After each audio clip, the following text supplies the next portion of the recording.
Morning, everybody. How you doing? Good, Tim. Good. Good. G'day there, young Tim. Hey, Trevor. How you doing, my friend?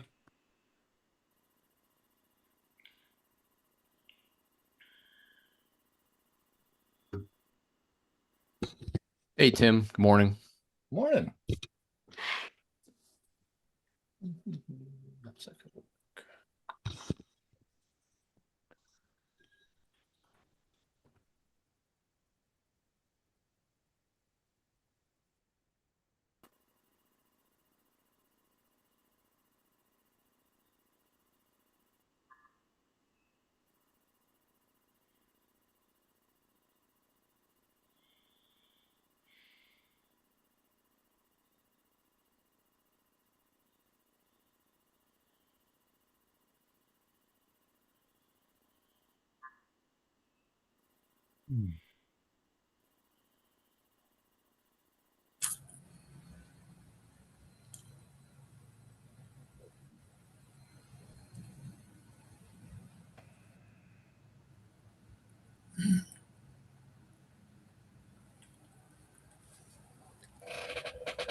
Hello, everybody.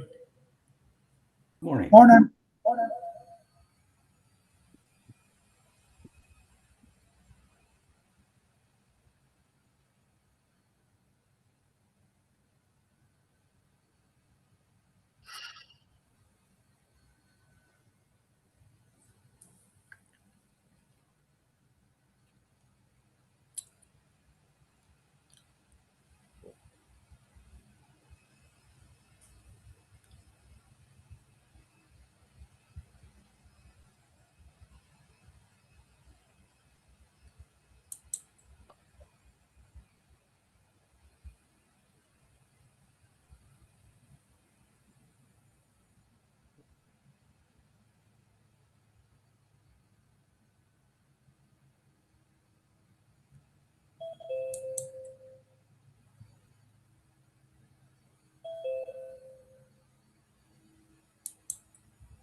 Well, I broke out my old Mars shirt. Hi, Roger. Sporting the colors today, huh?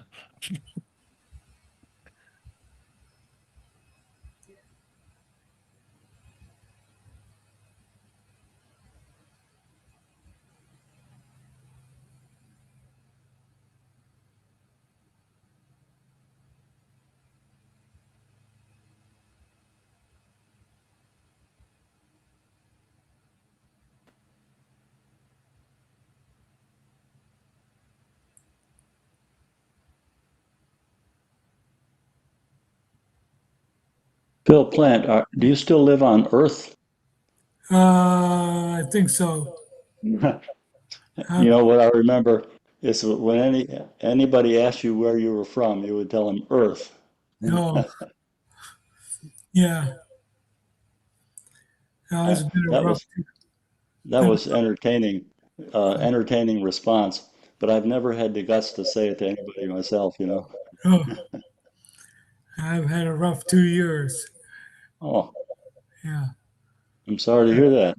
yeah. I broke my hip back in uh, 2024 October, and I spent 2000 last year, 2025, moving and staying in and out of hospitals and resting homes and all that. Oh So my goodness. So I can use 50 millimeter binoculars now. That's about it. I looked at Oh, the moon a few times. you know, I'm sorry to hear about your troubles, Phil. Yeah. But I'm glad to see you at the meeting. Yeah, but this like I still write the newsletter and go to our meetings here and stuff like that. But Uh-huh. as far as observing, forget it. Yeah, I can imagine. Yeah. Goodness. Now, I got invited to Spain for the lunar eclipse with Juan. I went to a lot of eclipses with him, and he has a house there where he grew up. And I told him, no, I can't make it. My passport's expired and everything. So, Hmm. Yeah. oh, 74, I'm getting up there. Yeah. We had a speaker at our convention at the observatory last summer, and he spoke. He was from Nashville, I think, and he talked about asteroid occultations for Ah. IOTA. And you're the president now. Yeah, I've heard about that. I hear that I am.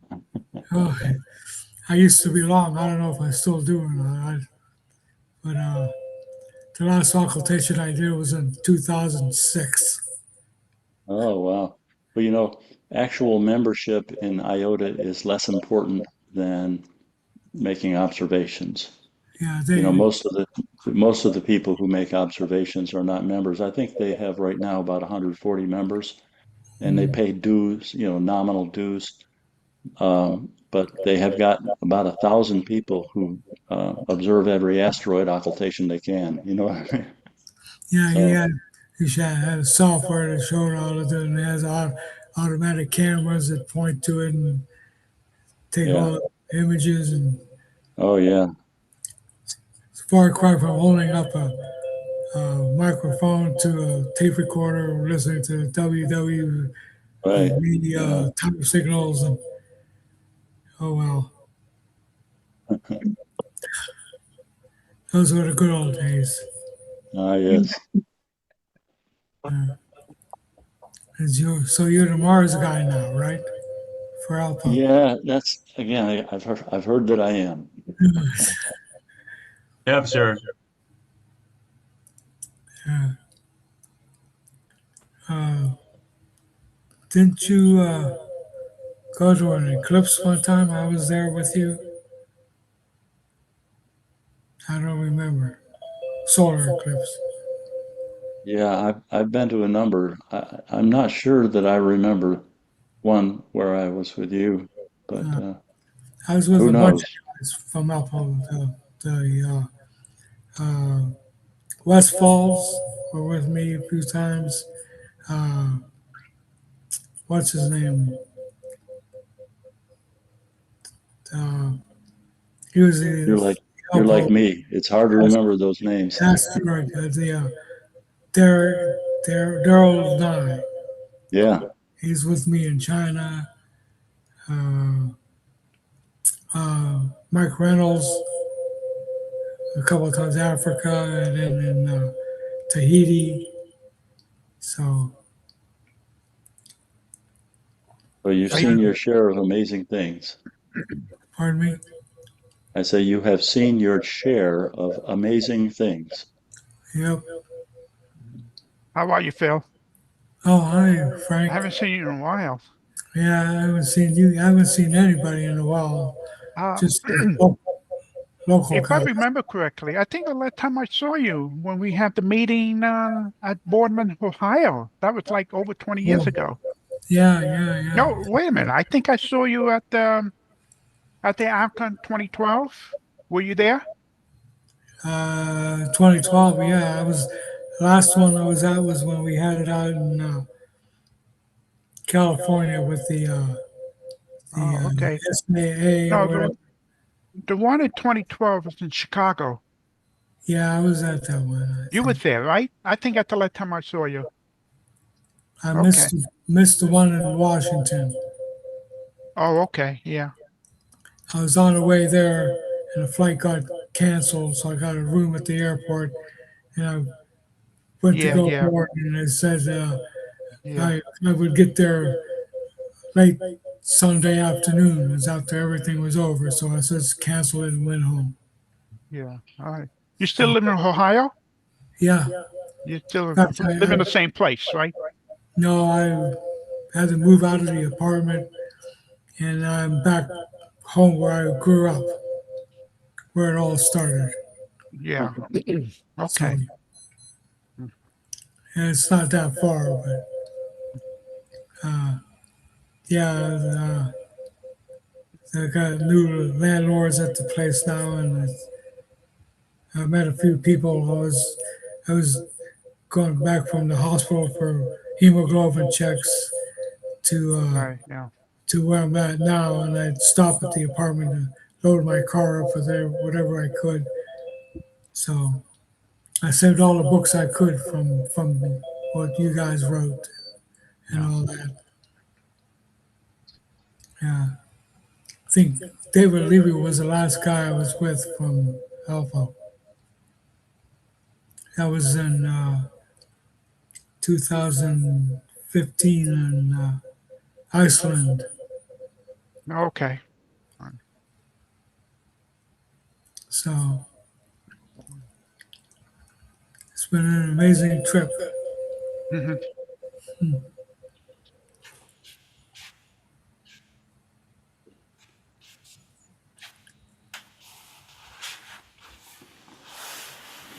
How you been?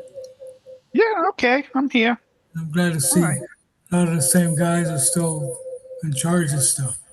Hmm. You and Yeah.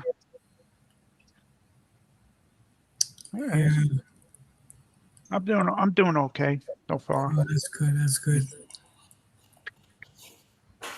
Okay, Phil. Oh, hi, Rich. Hi there. How you doing? I'm hanging in there. I'm still working at Oregon State Yeah, College. Been here, well, 32 academic years now. you're doing what? I've been here 32 academic years. Started back in the fall of '94. Wow. Hmm. Wow. So still at it. I got to Yeah. keep going. Rick, when I first got to know you, you was in going to school in Texas, right? University of Texas, if I No, remember Texas correctly. A&M. Texas A&M. Oh, okay. Yeah, which is, Home of the 12th man. there you go, the 12th man. Yeah, UT is probably the biggest or most well known, but Texas A&M is probably second most well known in Texas, I would say. Yeah, okay. Yeah, that was back in the early 90s.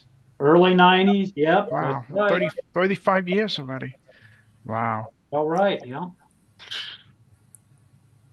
Yep. And I'm here now, and I'm still here. Yeah. Went back to A&M back in March. It was nice. Like, it's really changed a lot. Heraclitus. I couldn't hear that. Julian, Julian, you live in Queens, right? You moved. Yeah. Hey, Tim.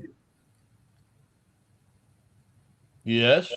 Okay, Yeah, uh, muted. the other question I was going to ask you and I forgot about was yesterday, twice in the middle of a session, I would get a pop-up in the middle of my screen that said said application update coming up in X number of seconds. No matter what I did, I could not get rid of that pop-up. And it only has happened since I started, yesterday using Zoom, the Zoom that's online, the AI version of Zoom. I finally had to just shut down and reboot and it went away, but then it came back and I let it do its thing. Does this sound familiar to you? Nope. I haven't done any messing around with software, so I don't know. The only change I've made was okay. All right. I'm here for Okay. what it's worth. Thank you, Zoom Ken, is for being known here. for doing those things to people. So that is a known Zoom bug, and it is intermittent. Oh. And you cannot move the pop-up because I tried dragging it. And it locks up my screen. I can go from application to application, but I cannot relocate the pop-up, cannot close the pop-up, cannot even get to the underlying screen. It's just there. I have to let it do its thing. I don't know if it actually updated anything, but here I am. Thank you, Lori. You're most welcome. And now I'm going to silence my mute. And I'm going to blank out my screen and have lunch. Thank you for sharing. Go, Tim. Yes, sir. I'm still admitting people in the room, so. All right. I'm juggling hats over here. Come on, take control of your audience. Are you new here? All right. Let me see. We are on YouTube. We currently have 10 people watching. Thank you for those of you on YouTube for being here today. This is day 2 of the 2026 ALPO virtual conference. My name is Tim Robertson. I'm the host of the Observer's Notebook podcast and also the executive director of the ALPO. To all the presenters, I want to thank you for your time and making this presentation, this conference, a success. Yesterday was a great day. We had about 38 people at any one point on Zoom and 20 people on our YouTube channel. And our YouTube video from yesterday has already had 171 hits. So good job, everybody.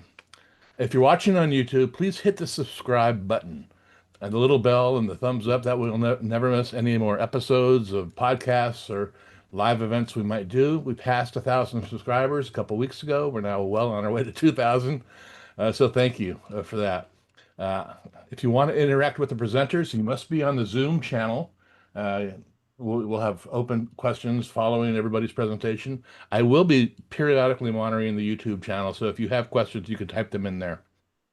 Let me see. Please make sure that you are muted during the presentations. There'll be time for a few questions following each presentation. If you're muted, if you're not muted, it disrupts the video, and I will place you in timeout, and you will not be able to unmute yourself. Okay, more people coming in. Following today's presentations at 7 p.m. Eastern, 4 p.m. Pacific, we'll be having our annual awards presentations and live keynote address by Dr. David Kring. That will be a separate Zoom link. That will go out immediately following this meeting today. So be on the lookout for that. We'll have a couple-hour break in between, and then we will start that show.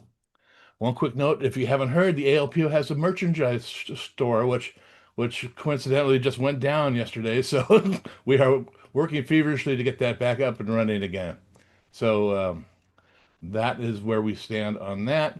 I would like to share with everyone something I showed the board last night. It really illustrates our new slogan, from stargazing to science, and what it actually means. If you think about this organization, that's really what we've been doing forever. We've been taking people's stargazing events and turning them into science. So sit back, relax for a minute, and enjoy the show.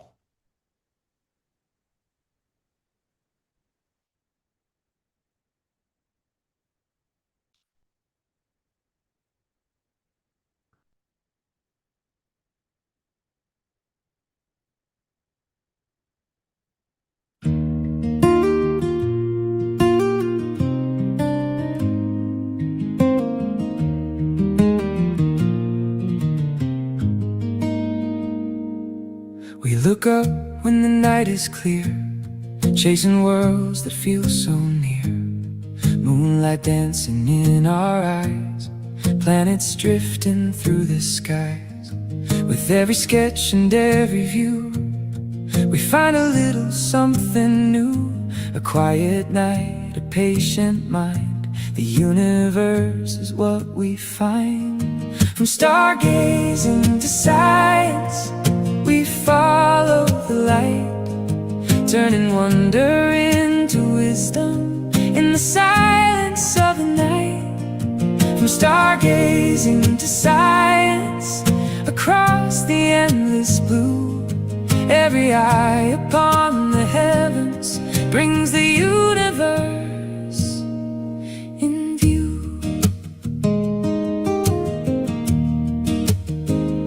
Jupiter's bands and Saturn's rings, meteor trails and comet wings, lunar shadows, solar flame. Every observation has a name. Not just dream and not just art, but careful work from every heart. Amateurs with purpose rise, measuring the changing skies. From stargazing to science, we follow the light, turning wonder into wisdom in the silence of the night. From stargazing to science, across the endless blue, every eye upon the heavens brings the universe in view.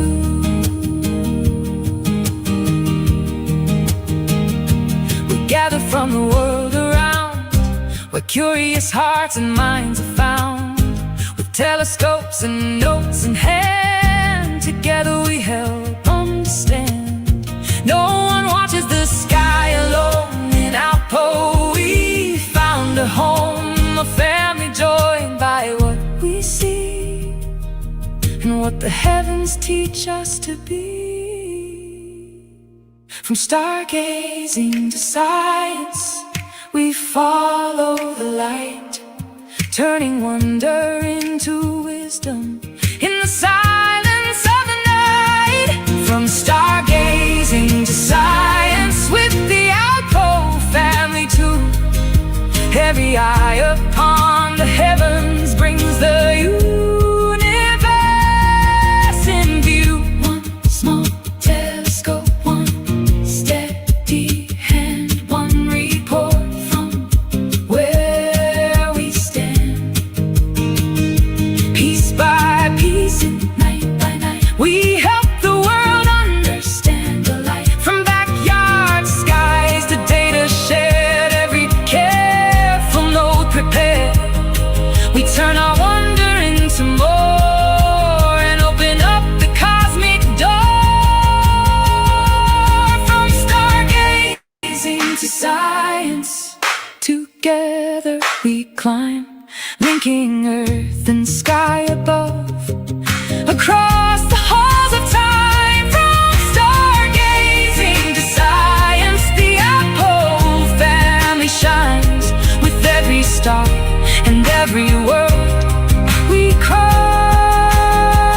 the cosmic lines. Look up, take note, believe what you see. The sky is waiting patiently.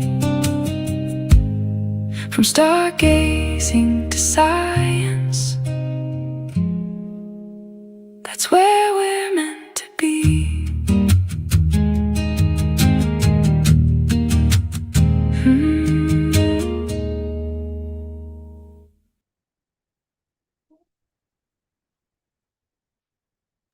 Wow, bravo. Thank you. I have to thank Beth Westfall. She submitted a bunch of photographs. I told her what I was planning, and I wrote the lyrics for that. And then there's an AI program that actually puts music to it. So I was going to make it a rap song, but I didn't think that would really fit this audience. So Congratulations. thank you. Oh, that's Tim, you wrote that? Wow, that's Yeah. impressive. The No, lyrics are excellent. Yeah, I wrote just what I felt about this group, and it came out pretty Yeah, good. it's very nice. Yeah. Thank you. And it's going to be I available. wish I can hit the top 10. Well, it's going to be available for download and after today's conference. So if you want to go to YouTube or anywhere where you get your music, you can download it there too. So Good. it could be your workout song. There you go. Thank you I for that. volunteer at the National Air and Space Museum, and they just opened up a few new galleries, including one on the universe. And it bugs me that they don't have anything on amateur astronomy, on what amateurs can do. So I'm trying to look at things, and I might try and give them that video, maybe they could put that in there and have that as a video on some of the things that amateurs can do. Hmm. So, that would be good if we could maybe use that. Yeah, I was really trying to embrace our past as well as where we are currently in the organization. So I know pulling up all these pictures, these guys were old friends, and it's good to see them again, you know? All right. So let's get on with the program today. Our first presenter is Frank Malillo, and he's going to give us a talk on daytime astronomy. Take it over, Frank. Oh, wow. Thank you, Tim. All right. Good afternoon, good morning, good evening, overboard. It's really a pleasure to be here. So if you remember yesterday, I gave a talk about what's up with Mercury 2026, and just to give you an idea, what kind of observation I received for the past year. Now, today, my second presentation will be daytime astronomy. Okay. So what I'd like to do is to share photo, and let's see here. Okay. Nope, no. Where the slideshow? Okay. Okay. Everybody see the screen? Yeah. Yep. Okay. Good. All right. Uh, I'm pretty sure many of you remember most of the time when you see a telescope, um, you thought maybe mainly used at night. No. Can you use the telescope during the day? Yes. You got you got the distant landscapes. If you point to the sky, you have the sun, provided you have solar systems. You got the moon and the bright planets, and all this is entirely possible, and it's highly rewarding. Now, the next 20 minutes, I'd like to present to you the daytime planetary imaging. Okay. Before I go any further, you have warning. Oh, okay.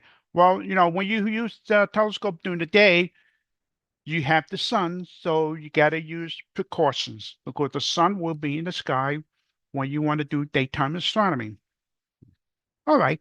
If the object or any planetary object it has less than 35 degrees of separation from the sun, you must exercise safe practices to avoid permanent injury to your equipment and, most importantly, to your eyes.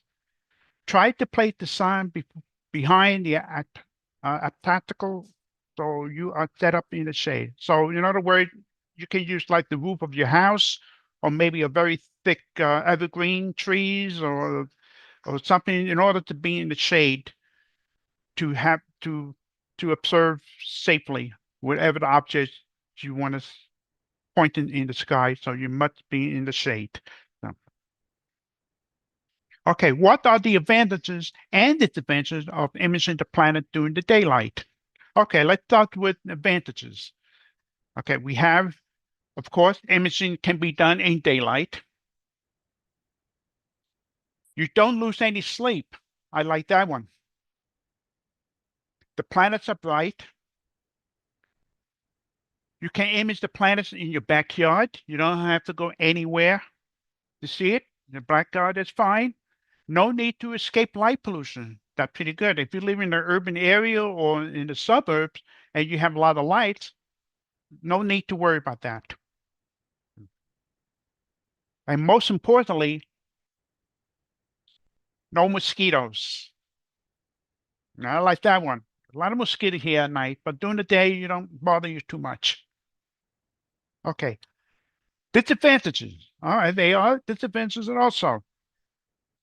The sun causes blindness. If you're not careful, the scope must be in the shade. Like I specified that before, a mandatory, it must be in the shade. You will run into atmospheric turbulence.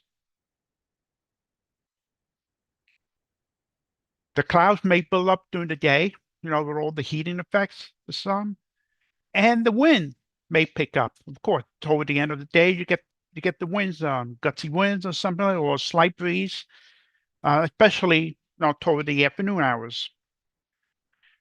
Your scope cannot be in the sun during the planetary imaging, so I stressed that before. Here are some of the things to talk about to get started. All right, I'm going to talk about telescope alignment. So how to set up the telescope during the daylight hours. And it's about centering the target. Focusing, that's very important. Filters, that's very important also. And once you have all that, everything fall into one place, then the payoff. And I'm going to show you some of the examples of the images I took during the day. Okay. For early rising approach, I'm going to see the moon and something like that. And one approach is to arise before dawn and perform an alignment in advance of your daytime observing session. So you want to set up the telescope before sunrise. You can see, some of the stars and something like that in order to align it to pole alignment and make sure it's accurately over the selected North Pole. So that way you can track accurately. So this is easy work, especially if you are planning to image oh, yeah, I'm blocking down. Okay. Yeah, so this is easy, especially if you're pretty well alignment. So. It may be that you already established just where and how to place the length of your tripod to ensure the reasonable accurate pole alignment. That's very important so you can track accurately. If you do that, then you're all set. But if it's not, there's an option. Align your telescope the evening before and mark the position of your legs. So in order to find out, set up the telescope the night before and make sure you put the tripod down and mark where the tripod should be if you need to take it off and put it back on the next morning. If it's on a grassy surface, something like a metal stake or a small rock can serve you to show you where the lake must be positioned. If it's not, if it's at the hard surface, a piece of chalk or anything that can also work to show where the lake must go to achieve the reasonable alignment. So if it's not alignment, then you set up the coordination or something like that, it won't work. So it has to be precisely pole alignment. Focusing, that's very important.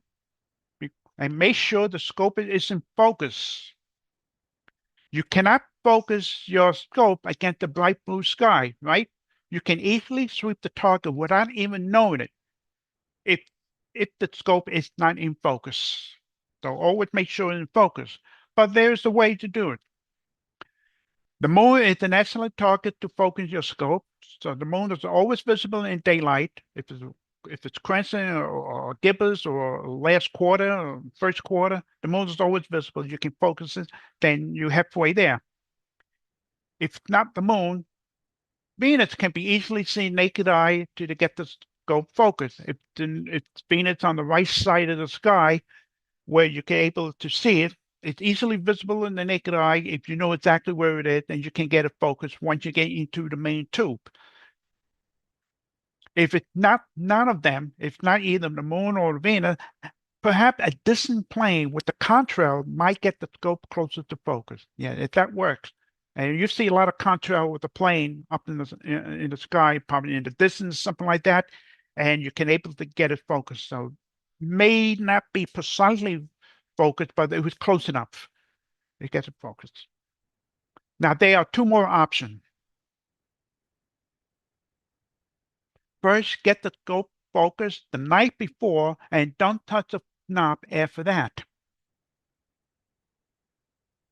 But be aware, the next day the scope may not be in focus due to the different air mass and the different temperatures. So just hope that it will be very close to focus. There was one time I focused the night before, then the next morning there was a different air temperature. It's a little warmer, different air mass, and it was a little out of focus, but not too much. It was a little out of focus. So just be aware of that. Now there's another option. Some scopes have focus meter, and that's very important because they can help you to set it up exactly where the focus should be, depends on the eyepiece you use. And and you can mark it down, the dial along the tube. So if you know where the focus depends on the eyepiece you're using, if you know exactly where the focus is, so you can mark down, and you can change it whatever you want for other purposes. But then during the daylight, then you know where exactly the focus is by checking the meter. So the electric focus might help too. Focusing the target on the computer screen will help to speed up the process. Without the target shaking, then it takes time to get a focus. If you do by hand, so electric focus is it's very helpful. Find a scope. Before you start, it is a good idea to align your telescope, find a scope, so that when the target is in the crosshair, it is also in your eyepiece field. So make sure it is alignment with the main tube. What targets are usually visible in the average finder? Well, I consider the average finder 6 by 30. Okay, and most telescopes have a finder scope about 6 by 30. That's the average size finder scope. Is Venus visible in the finder scope? Yes, yes. Jupiter? Yes. If you know exactly where it is, it's faintly visible through the finder scope. Mars? Yes, I know. If Mars is close to the opposition, it could be as bright as Jupiter. Yes, it will be visible in the finder scope in the daylight. Otherwise, if it's like below 0 magnitude or something like that, it won't be visible. Saturn? No. Mercury? No. Okay, so this is the idea that these planets, Venus, Jupiter, and sometime Mars, may be visible in the average-sized finder scope, if you know exactly where it is. Filters, filters, filters. That's very important because they help you with the contrast and filters that are useful for daytime imaging. Okay, so filter usage. Filters are needed when imaging in a bright sky. Of course, infrared long pass, deep red are the most common and affordable. Because that helps you block the blue light and increase the sky background, make it blocking the blue light, so the background would be much darker. Example are better 610 nanometer or 685 nanometer or astronomical planet 642. That's what I use, and it's very good for imaging Mercury and Mars during the daylight hours.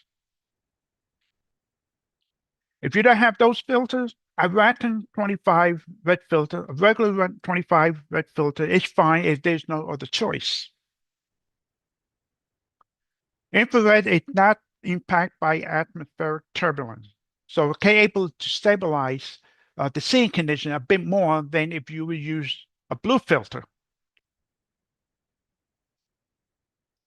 Ultraviolet filter. It's amazing for high-resolution sulfur acid cloud structure in the upper atmosphere of Venus. So you might hit some turbulence if you use ultraviolet light. So you got to be a little more aware of that. But the red filter is much better. It can able to penetrate more and make the seeing condition less impact on the target that you are imaging. Deep infrared filter at 1,000 nanometer or 1 micron can register the thermal emission from Venus night side. So these are the filters that can be useful during the day. Now, if you can't see the target in the field of view in a low power eyepiece, you can center it and pop in the camera to focus. Okay. So once you get the object in the eyepiece, then take it out, then you can put the camera in there, and it's a good chance that on the computer screen, you were able to see the target. Okay, this is my typical setup with the 10-inch meat during the daylight hours at the time when I was imaging Mercury. Now you can see that at the roof of the house, the sunlight is behind the roof of the house, and any object that I want to trying to observe in imaging a clear out in the sky. So you can see that I use the roof to block off the sunlight. So I'm in the shade. So at this particular day, I was imaging Mercury, but other planets as well, other times. Okay, so let's begin. Note that all images that you will see here were taken in daylight. Okay, we start with Mercury. Okay, I'll show you some of the few images yet today, and you can see how well Mercury is taken in daylight out, and by providing use beta 610 nanometer. So that's one of the best filters you can use for daylight imaging to darken the sky background, increase the contrast as well as the contrast on the surface. So this is a perfect choice to use that filter. All right, taking a quality image of Mercury, it must be done in daylight during the morning apparition. All right, so in order to get a quality image like this, it has to be done in daylight, and you must use filters. All right, here's several more. Angle separation from the sun cannot exceed 28 degrees. Okay, but be prepared to take advantage of this short window opportunity to images. Like I stressed that before, with any object that's less than 35 degrees of the sun, you got to be a little more careful. And Mercury generally, I images at the time went to between 15, 20 to 25 degrees of the sun, the angulation, the angular distance from the sun. So, of course, regardless, you have to put the telescope in the shade, blocks off the sunlight. And these are several more objects. You can see how dark the background is. Decrease. It's hard to believe it that they're taking daylight, and for a second you look at it, it looks like we're taking a night, and you can see what the filter can do. Okay, like I said, a red filter is the must. Use pattern long past 610 nanometers or 685 filter to darken the background and increase the contrast on Mercury's surface. I tried that before. If you don't have those filters, a Robertson 25 is fine if there's no other choice. Okay, Venus. Venus is one excellent planet to image in daylight. I never image Venus when it's low in the sky or before sunrise or after sunset, because it's already low in the sky and you hit more atmospheric turbulence. So with the ultraviolet filter, it's a lot dimmer because it doesn't penetrate much through the atmosphere if you image Venus low in the sky. So it's much better when it's high in the sky because the ultraviolet light can seep through much easier through the atmosphere than when Venus is low in the sky. So you get shorter exposure, a much clearer image. And here's one shot that I took last month, and you can see how much detail you can detect when it's much higher in the sky. So that means daylight. With the ultraviolet filter, you have no trouble with the background, giving very nice contrast.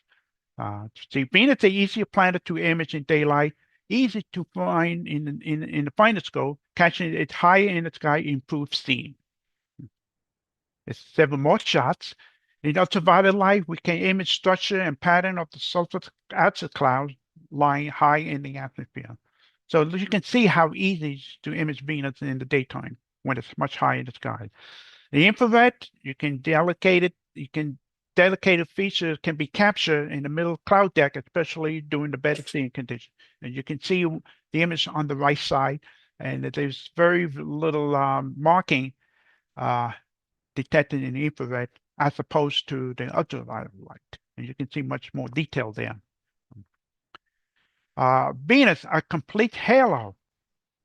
Okay, near inferior conjunction, which was taken in daylight when Venus was very close to the sun.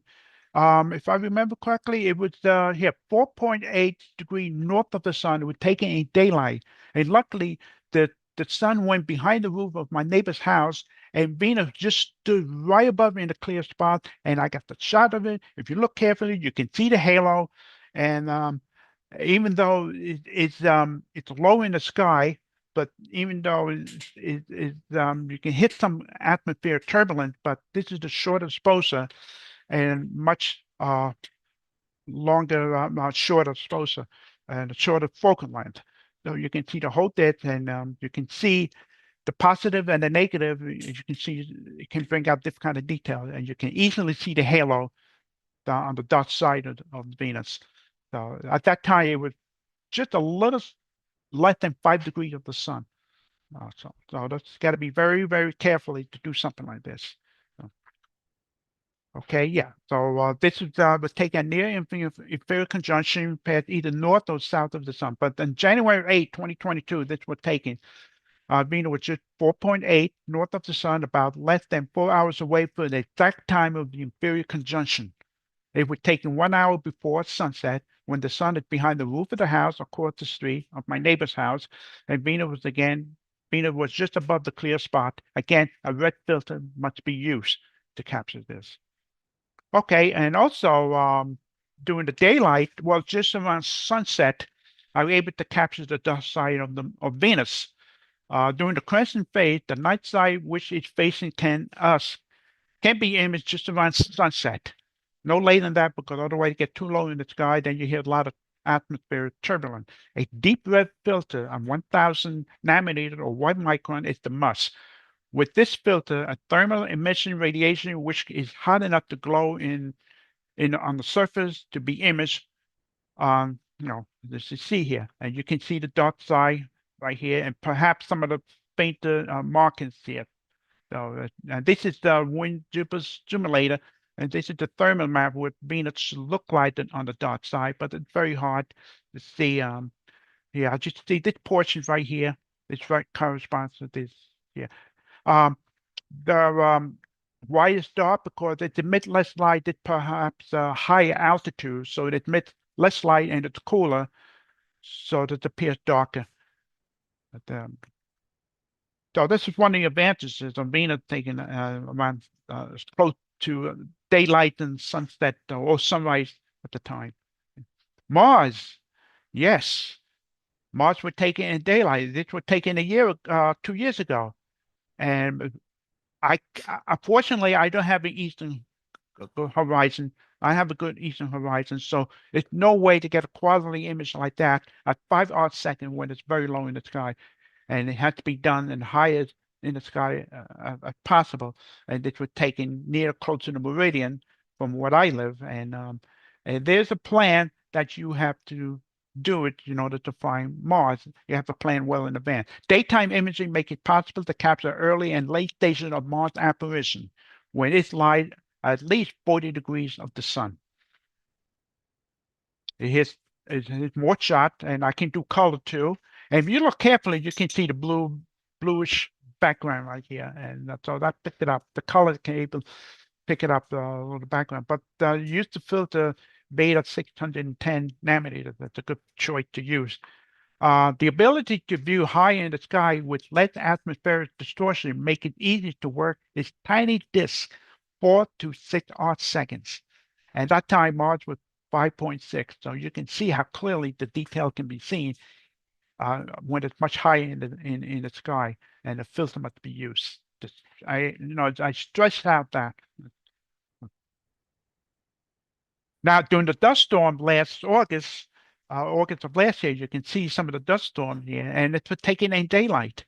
It proved to be a very valuable observation, because I cannot take the quality image like that when it's much lower in the sky. So during the dust storm event, Mars must be imaged every way as possible. This means daylight. So at that time, with 6.4 arc seconds. Now, this is just in. I did this the other day on July 8th. This is my first image of Mars during the 2026 and 2027 apparition. And of course, it would take in the daylight very close to the meridian. At that time, Mars was at least 70 degrees above the horizon, right on the meridian. And it was taking 14 hours, 13 minutes universal time. If you convert it to Eastern Standard Time, that 10:13 in the morning. So it was very close to the meridian. It was a clear sky, blue sky. The atmosphere was pretty good, and you're able to see the details here. You can see a meridian and meridian sinus here, and Sabia sinus here. So it looked pretty clear. So at that time, it was 4.5 arc seconds. That's how small it was. And in order to get the quality light picture, there's no way no way I can get the picture like this with it much sharper, much lower in the sky. Now Saturn, who wants to take Saturn during the daytime? Well, I did. At that time, it was during the Titan transit in December 2024. This is one of the early transits. A transit shadow happened in the afternoon, my time. Saturn was very faint due to the lower contrast, but using the red filter and by using Venus as a guide, I was able to find Saturn and document the event. Here we go. This occurred about 45 minutes before sunset. And you can see the background a little bit because Saturn's much fainter than Jupiter and Venus and Mercury, but you can able to pick up the background. Even though Titan would detect it too, right over here in daylight. Imagine 8.5 magnitude, able to pick it up and hit the shadow here. So again, if I waited until when it gets dark after sunset, it was over. So I have a good choice. Good choice of doing that.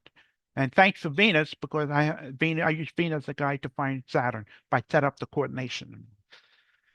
Here's another 2 weeks later, December 22nd, 2020, in daylight, and you can see Titan transits right here. So again, if I wait after sunset, it would be all over. It's slowly taking place early with each passage, so another shadow transit took place in daylight again. All right, a little later in the year, last July of last year, it again would take. Okay, this was taken during the morning twilight. Okay, this two here would take it in daylight, and you can see the background start to pick it up. And the last one over here, it started to wash out because this is already an hour and a half after sunrise. So the transit that was still taking place. Normally, imaging Jupiter and Saturn, you don't normally image Jupiter and Saturn. I mean, only in specific reason. But if there's particular events take place while the sun is out, daytime imaging works. Hold on. We forgot two more things. What about the sun? Provided with solar filter, you can do solar observation during the daytime. The sun is considered one of the solar system objects that can be imaged in daylight. Of course, you see the sun at daylight, night at night. And you can see the total eclipse of the sun that's happened in daylight. This was the April of the 2024. The eclipse of the sun is a great way to capture the spectacular. This was taken from Erie, Pennsylvania. Luckily, I was right in the center line, and I have some trouble with the clouds, but it was in a clear spot at the time I took the diamond effects there. Of course, the moon is always visible in the night sky. In the day sky. The moon is always visible in the daytime, no matter what is the phase, but it can be excellently guided to find planets against the bright blue sky, especially during a planetary conjunction. You can easily find a target planet. Just nudge the scope in any direction where the planet might be located. The moon is the moon is an excellent guide to help to find the planet during the day. So imaging the planets in daylight is not hard to do if you plan it well in advance. As long as you do it safely and use precaution against the sun. That's it, folks.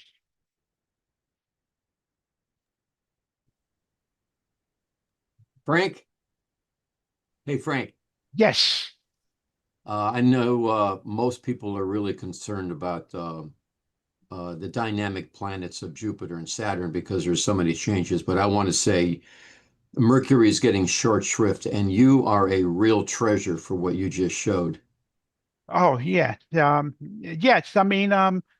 Like again, I like to stress that if you want to get the most out of Mercury possible, it has to be done in daylight. No way. You see the quality of the image that I took. You can't get them when it was low in the sky. Now, when it was low in the sky, that means when it's visible with the naked eye, that's the worst time to do, and because you hit a lot of turbulence. Mercury is so bright against the dark background, and even if you use the filter, it won't help much. Like daylight, I think that's the best way to do it if you want to get most out of Mercury. In all and I stress that. too. In all the years I've been in ALPO, I mean, I rejoined back in about 1990. I don't recall ever seeing a presentation like this on daytime observing and imaging. Now, some of what you said was obviously common sense. Keep your scope, away from the sun. But you also covered some very fine points about what filters to use. And I want to give you a Yeah, big pat on the back because yeah, this is really good stuff to know. Thank you. yeah. Thank you. Yeah, you have to plan this well in advance if if you have anything to, any plans to do in the daytime for any specific reason. If there's an event like Saturn, Titan transit, if any event occurring during the daytime, there's no way out. It's got to be done. And if you're careful enough, if you plan well in advance, it can be done. And now that you're retired like me, you have Yeah. all this time Yeah. to do. Yeah. Now you see a lot of Mercury images. Yeah, I retired already. This is my third year. And now I'm doing a lot of more solar observing. As a matter of fact, one year, um, about 80% of the time, I use the telescope during the day. Very little time that I do deep sky observing. Most of the time I do planetary and Mercury, Venus, and sometimes Mars when it's well away from opposition. It's all done in daylight. One last question. For those of us who don't have the ability to put our scope in a sheltered area to do daytime observing, have you ever talked to anybody or seen anybody use small shade tents or some kind of other shelter over the scope?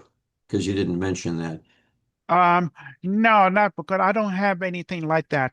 Yeah, it could be done, but if you have a tent or something like that, but it got to be much higher above you because Yeah.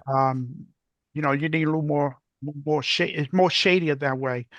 Like the roof of the house is the perfect example to use the shade to block off the sunlight because it's higher and it's guaranteed that it's going to be behind the roof of the house or the building, whatever you prefer. So, I'd like to point out that imaging in the daytime has extended the Mars observing season by perhaps 4 months before the traditional observing season, and again by another 4 months after the end of the usual observing season. And it's because now people have learned how to image in the daytime. Interestingly enough, Chick Capon developed when he was working at the Table Mountain Observatory back in the 1960s or so, developed a large shade to shelter the telescope, and he would image Mars in the daytime. okay. Yeah. Another thing I want to stretch out, I did write a paper about Mars imaging in daylight for the ALPO. I think it posted in the Mars website. Am I correct, Roger? Well, we've dealt with that from time to time. I just don't recall the exact details of the articles. Okay. I But think yes, you have written and I've written about it. yeah, it was written, but it's not published in the journal, but it's written for the Mars Observing website. So I know that it's in the file there. Okay. Just to Frank. clarify, you're probably talking about the group's IO Mars section, right? Yes, yes. Hey, Frank, I have a question for you. Mike Caracas here. Yeah. Thanks for your presentation again, Frank. I've always been impressed by your daylight images, and I think they're quite wonderful. When you, specifically for your video capture, it's easily for the planet to be washed out, the sky being very bright, even with an IR filter. Do you tend to reduce your gain or exposure to the left side of the spectrum, the histogram, so you can intend and enhance that sort of a better contrast with the sky being a bit darker? Or where do you put your histogram? Okay, if I remember correctly, when I imaged any planet during the daytime, yes, the background is a little lighter. All right, and I have to adjust the gamma level to the point that it won't be saturated and won't be too dark. So it has to be set up precisely. Now the contrast had to be enough to not to saturate the pixel, So In addition to that, I use the processing help to darken the background a little bit. And so that's a plus there. So with between processing and adjust the contrast, the brightening and the gamma level in your software that you use for imaging the target, it helps also. So with the combination of both both features that can help to darken the background and increasing the contrast. And I always use the red filter. Without it, it can be a little more washout, but the red filter is the must. So, Awesome. Thank you, Frank. Frank, Juliet here. Yes. Concerning that 6x30 finder, to me, of course, that's just a toy finder. But so I would recommend people replace it with an 8x50 at least. Okay, yeah. Well, I mean, I'm talking about the average size. I know. I'm talking about the average size, yeah. And And I know the also, larger, yeah, I thought the larger telescopes, they have 8x50, but Yeah. generally, the mid-sized telescope, they have 6x30. right. And also, I observe from the roof of my building 8 floors up here in Queens when I used to observe. Right. But now I have 2 new high rises in the area. And so what I do to avoid light pollution and also during the day, the heat of the sun or whatever, is I pull up next to the elevator shaft and there I can observe from there. So you do what you have to do, you know. Mm-hmm. So Yeah. Like I said, it strikes out a building, the house or the building or the roof of the house. yeah, The right. best, yeah. Yeah, And wherever the target will be out in the clear. And for Mercury, you have to be a little quick because I have a short window of opportunity, and have to be quick because the angulation from Mercury to the sun is very, very small. So Right. you have to be quick. Every second, every minute counts before the sunlight hit the telescope. Then you get the heat wave effects. Yeah, they don't call it Mercury for nothing. Yeah. All right. Great talk, Frank. I really enjoyed that. Thank you. Thank you very much. All right. Next up, we have Jim Tomney, and he's going to talk about splice training. Take it away, Jim.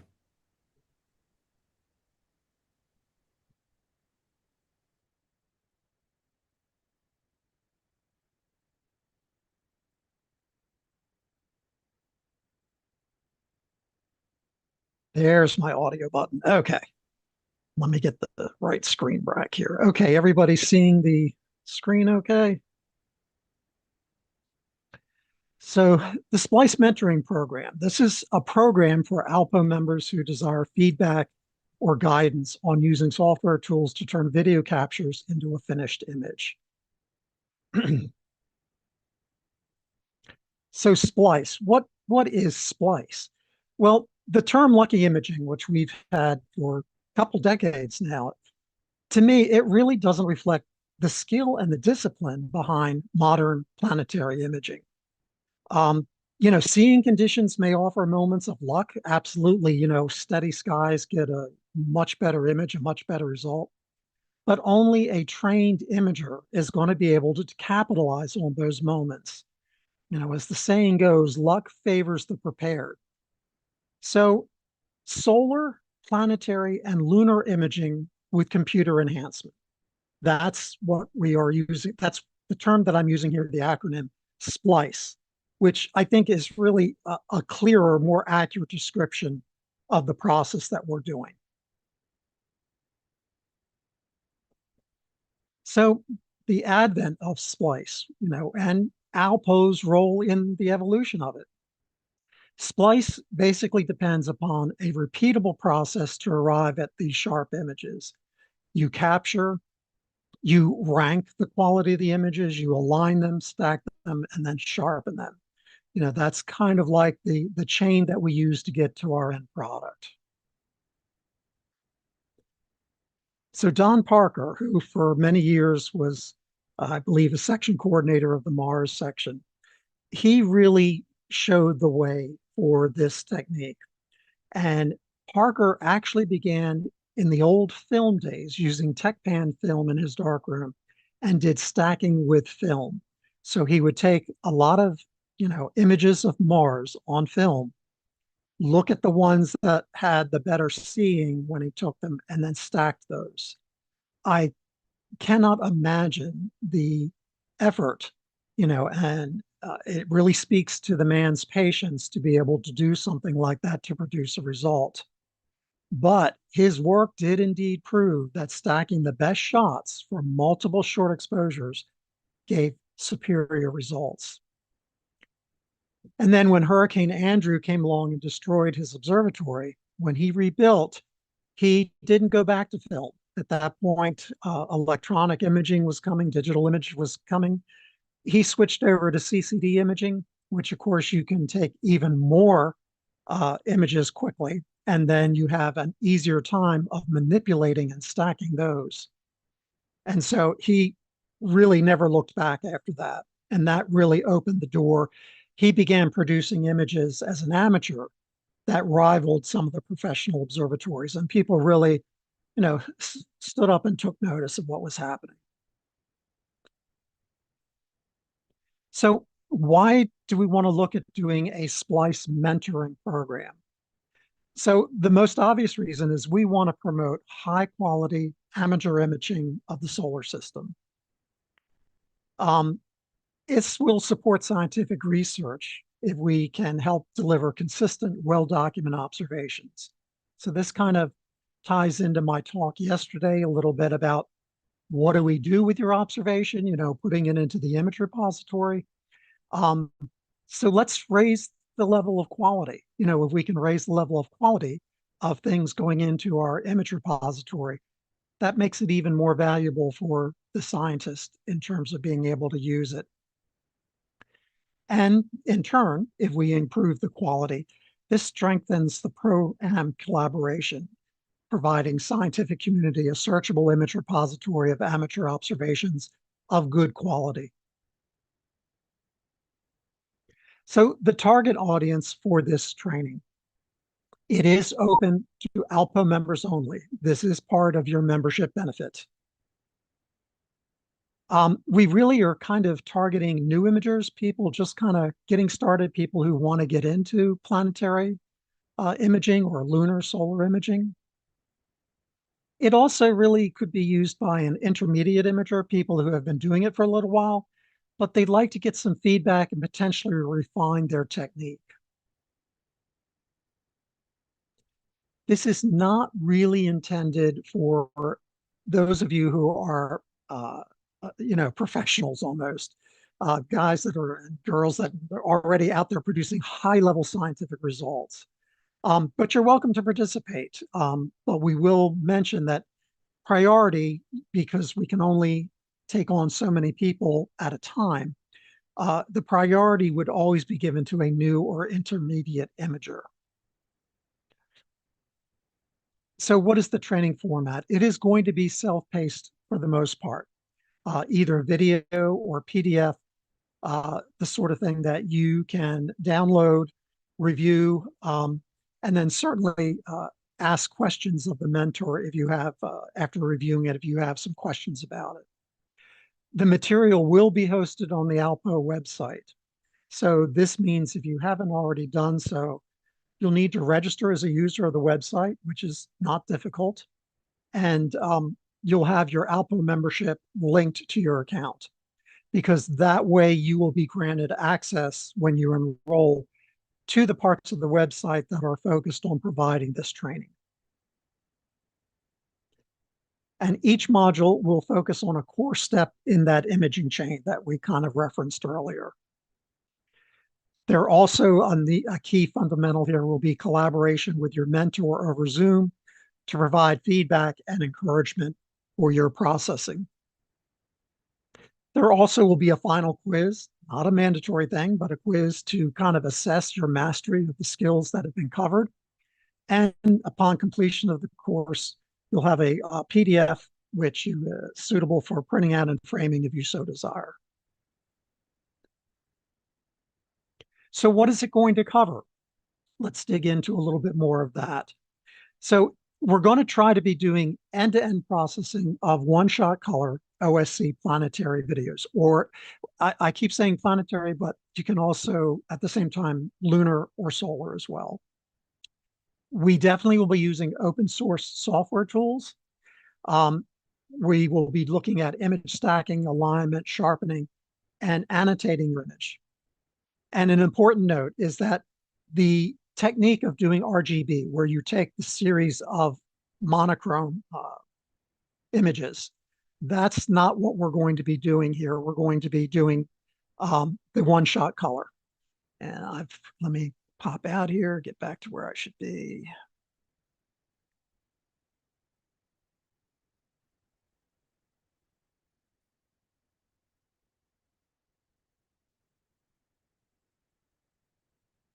So the bottom line is we're going to take you from here, the frame with the video, and get this end product. So what software tools? These are basically Windows-based, although I think a lot of them are available for iOS as well. For capture, which we'll only do in track 2, we'll be using SharpCap, the free version. For centering and initial quality ranking, PIPP. For alignment and stacking, we're going to use AutoStackert. And for sharpening, we're going to use a combination of several things. We'll have Registax, AstroSurface, and Lucky Stack Worker. We'll be touching upon each of those. And then in terms of annotating, we'll use GIMP. There's going to be 2 potential tracks. You can do track 1, where ALPO will supply videos that you will work with and produce into a final product, or track 2, you provide us your video. In track 1, you'll download 2 videos, a 2-minute planetary capture and a 2-minute lunar capture. Perform your processing using the teaching materials to guide you and collaborate with the mentor, and then submit your final image as if it were be ready to go to the ALPO gallery. And then we would wrap up with a Zoom meeting to talk about it. Track 2, you generate a 2-minute video, a capture of the planet, sun, moon. We upload your video to the mentor. And then there's a Zoom session conference where, with your mentor, you process that video together to completion using the tool set.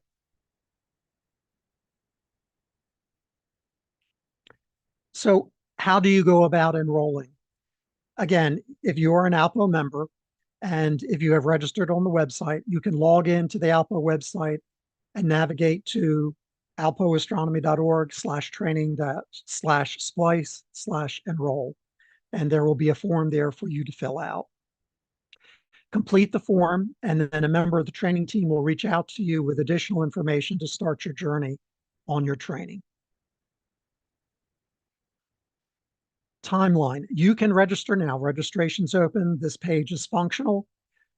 However, it is likely going to be the fall of this year or early next year when all the materials will be assembled and ready to begin. We do have Richard Myers, who's going to do the initial track 1, and he's offered to do this and help provide feedback to me in terms of making sure that the materials are explanatory. You know, sometimes when you create something, you think it makes perfect sense, but it really helps to have a third party to look at it and go, you know, you're really not, I'm not following you here. So Richard has offered to kind of be the guinea pig and to help make sure that the material is understandable. So I'm gonna, that's pretty much it on the Splice training program. But I'm going to take a moment of my time here to basically talk to you guys about volunteering. The digital section specifically, and the ALPO section will generally need your support. If you're really a pretty decent imager and you know how to process and do all this stuff, would you perhaps be willing to be one of the mentors for this program? You know, help the next generation of imagers come along, work aside, you know, come up next to them, help them to achieve better results. So, you know, we really could use your assistance if you are a skilled imager. We also need people for gallery indexing. I touched upon this yesterday. That helps take the load off of me with the steady flow of images that come in and need to be posted to the gallery.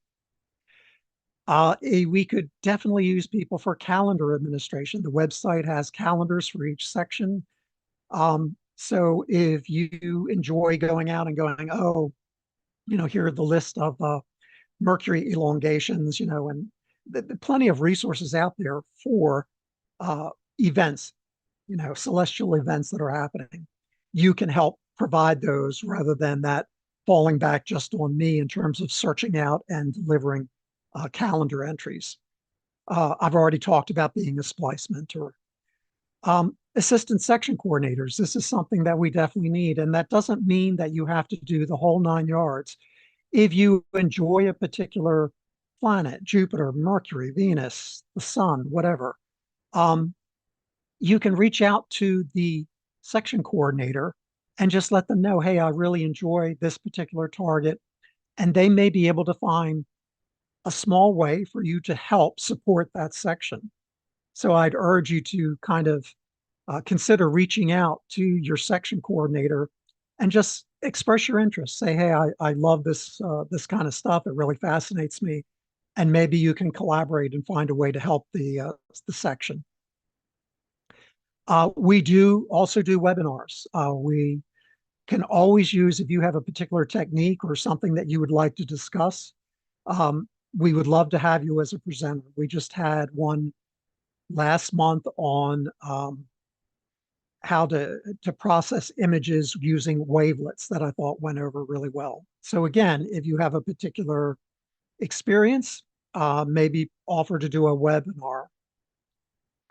I could use some support with the website. If you are interested in doing that, let me know. I would love to have somebody help either with testing or even development. We've got lots of stuff, lots of ideas for the website. So you can also, if you have questions, you can feel free to reach out. This first link here would take you to the digital section page where you can apply for a volunteer. You could also email me here at webmaster@alpoastronomy.org, or you can go out to our website and the email contact page would let you contact anybody in the organization. And finally, I'm going to give a shout out to some of our current volunteers. These are people other than our section coordinators who always are doing a lot of work, and their assistants. These are people that have joined recently, and I really appreciate their efforts. First is Kevin Wasag, who's our news curator. He does an incredible job of just about every week scouring the internet and coming up with really interesting articles. The website has a news feed for most sections, and the news feed on the front page. Invariably, there are articles that are just really interesting there. Kevin kind of curates them, gives you a little bit of a tease, and then the link to the main article that you can go read. So great job. He's being helped by Erica Rivera, who is his assistant, and she's basically, whenever somebody queues up a news item, it has to be verified by a second person, and Erica is kind of helping to fill that role of validating the submissions, as well as submitting some of her own news articles. Kevin Kell has been a Jupiter indexer. He really helped towards the last half of this apparition with identifying features on the planet and indexing them and uploading them to the gallery. Similarly, Fabrizio Guida has been a fabulous solar indexer. He just came online like about 3 months ago. Has really been handling the solar folks, have a large volume. He has been a huge help to me in terms of taking some of the load and doing the indexing, which is really appreciated because not only does it take the load off me, but it gets it out into the gallery faster. So again, my thanks, my sincere thanks to all of these volunteers. And if you are interested in joining us, please don't be shy, reach out to me. And with that, I'll pause here and ask if there are any questions.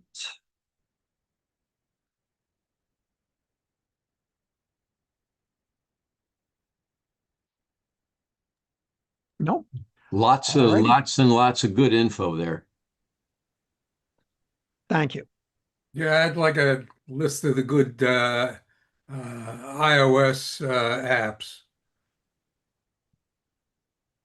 Well, I don't have an Apple laptop, so I don't know that I can necessarily do that. We'll as we go along, if I encounter somebody that only has iOS, then maybe with their collaboration, we can come up with that. Okay. That was great, Jim. Thanks a lot. Sure, you're welcome. Good program. Good program. All right. Next up, our final talk for this morning session is Richard Myers. His talk is from mimeograph to megapixels. Now, Richard's new to the Association of Lunar Planetary Observers. I met him at the AAS conference in Phoenix. He was very excited to come up to our booth and talk to us, and he immediately volunteered to do everything, which is what he's doing. He's the new editor of our journal, and he's doing a great job. And I just really want to thank him for being on board and giving a presentation today. Welcome, Richard. Thanks, Tim. Jim, you never mentioned anything about taking a quiz there during the splice process. So I'll have to rethink that. It's real easy, I assure you. Yep. So, hey, everyone. So as Tim said, I'm new to the organization and, relatively new to astronomy. So I've only been involved in my local astronomy club here for about the last 2 years, where I, jumped in there to taking over their newsletter. I've had a telescope for 20 years, but it sat here for pretty much 18 years collecting dust till it's, now starting to get lots of use here. And, I'm starting to get into the imaging, hence, joining and learning about the SPICE program here, start, being able to produce wonderful images I could submit to all your different groups here going forward. But for today's talk, I wanted to taking over that first edition here, this blast news, the journal, working with Ken and Sean. It's opened up a lot of eyes to me on what this journal is and where it's come from. And in from the new tagline, from stargazing to science, I thought this is kind of appropriate here. I went back, and the best way to learn about the organization is to go back to the archives and read or view as much as possible. So I put this little presentation together called From Memory Graphs to Megapixels, covering a lot of the history and what I consider different eras throughout the organization as technology has changed here. And with that, let me start my little presentation here. In March 1947, a young astronomer named Walter Haas sat at a mimeograph machine in Las Cruces, New Mexico, and produced the first issue of a journal for people who pointed telescopes at the moon and planets. 79 years later, that journal is still being published. It has never missed a volume. Today, I want to take you on a journey through what happened in between, not the discoveries in the sky, but the technology that allowed observers to see more clearly, record more accurately, and share their work more widely, from mimeograph machines to digital sensors, from hand-drawn sketches to automated imaging, from paper reports mailed around the world to instant online collaboration. 8 technological eras, 1 continuous publication. Here are 2 observations of the outer planets separated by 78 years from the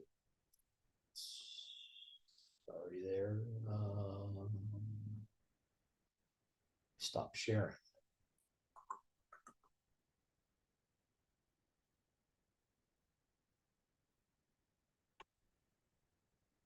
A little technical difficulty. There we go. All right, so you hear me again? Should be back. Pages of the same journal. On the left, Walter Haas's pencil sketch of Jupiter's south tropical streak, drawn at 4:50 a.m.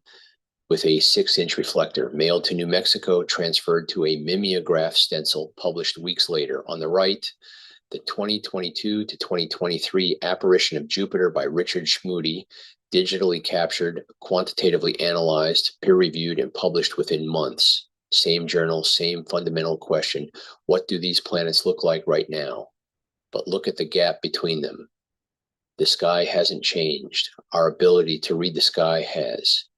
Today we'll explore how the tools of observation transformed and how the journal evolved alongside them.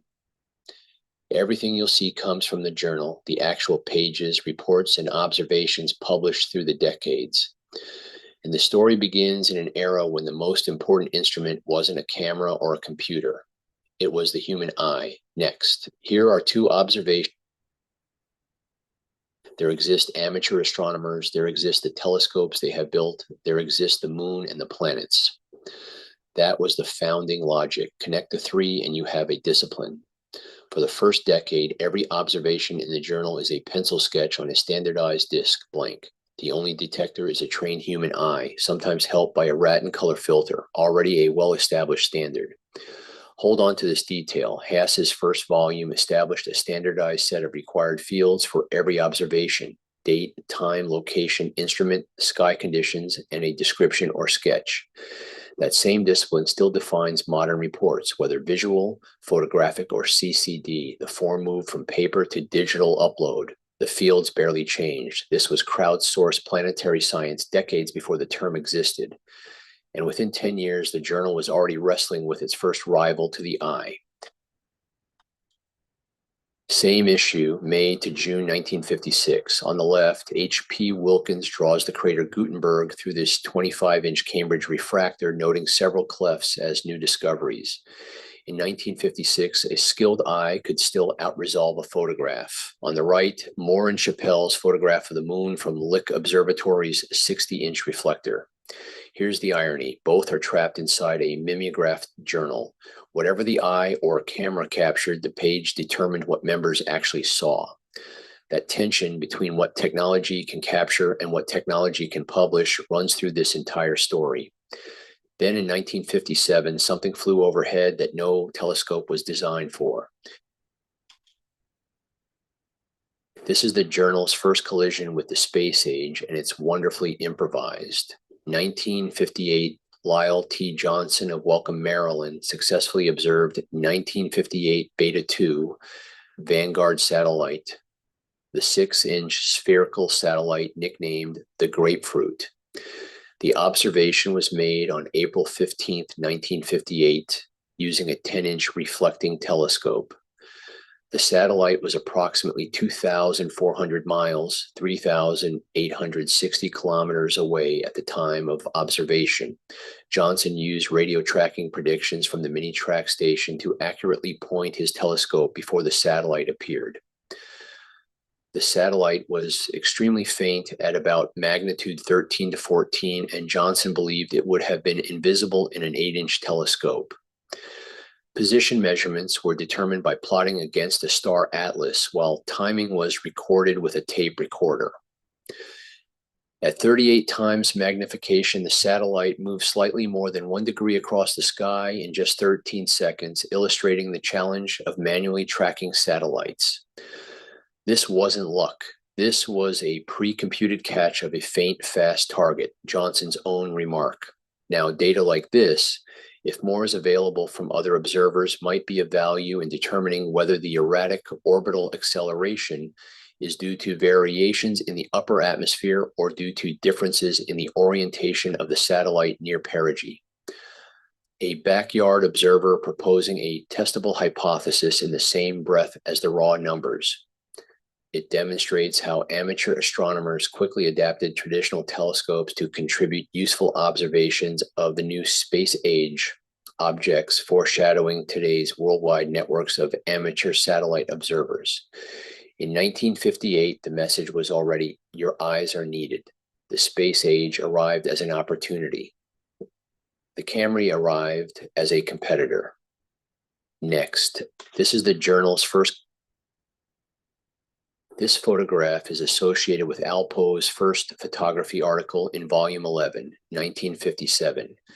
Dinsmore alters shot of the Alphonsus Arzachel region. taken with the Mount Wilson 60-inch reflector in blue-violet light with a quarter-second exposure and 5 minutes of development. A scientific photograph, not a snapshot. Coincidence worth noting, 1957 wasn't just photography's debut, it was ALPO's 10th anniversary.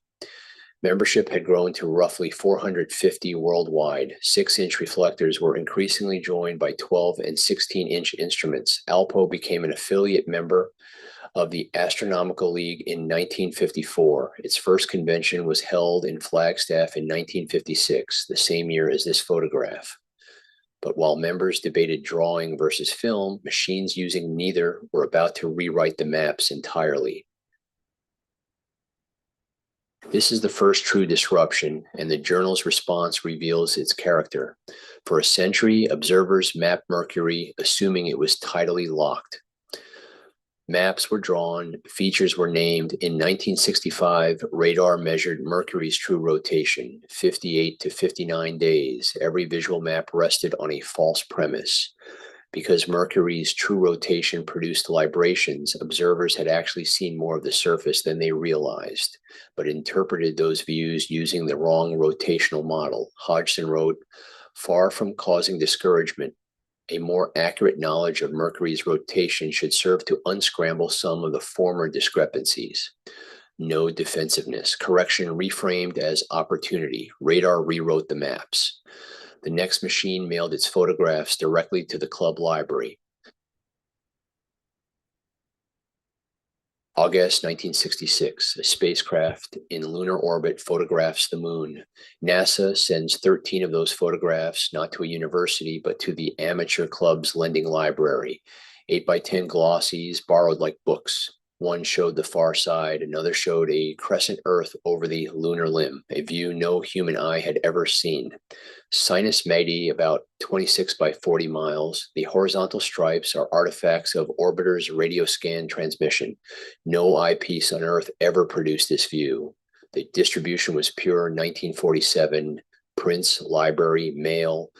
The content was from the future, and members asked the obvious question: if a robot photographs the moon better than I ever will, why observe at all? Next.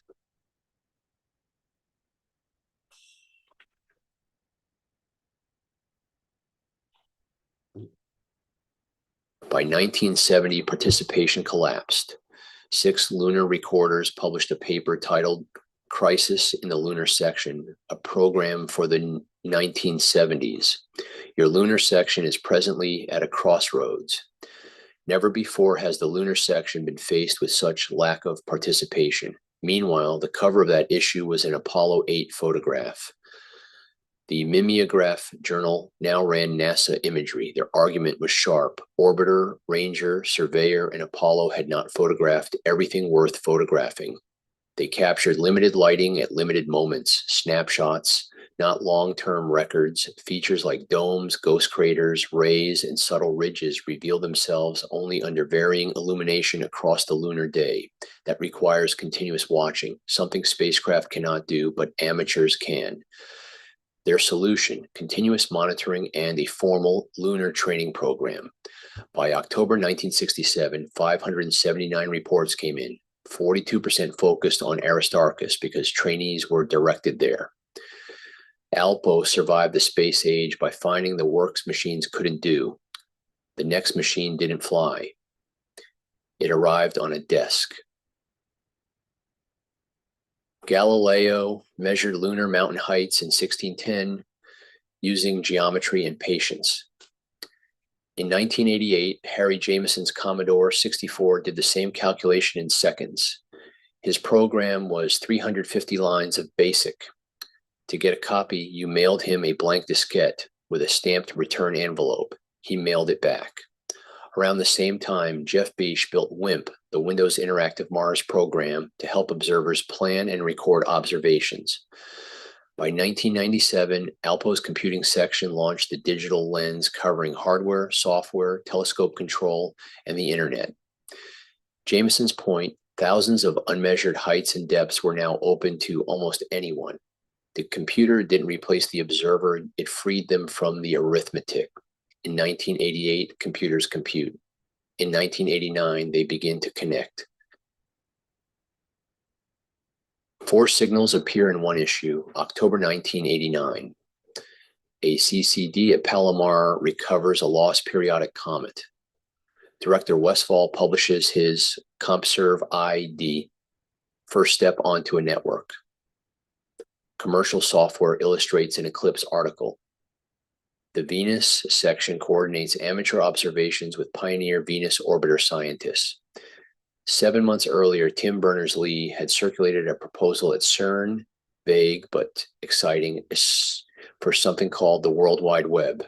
Nobody at ALPO knew it existed. CCD, software, online communication, spacecraft collaboration, and unknown to everyone, the invention of the web all appeared inside one 12-month window. 1989 was a hinge year for everyone. And CCD, the first of those signals, becomes a revolution within 3 years, though its roots go back even further.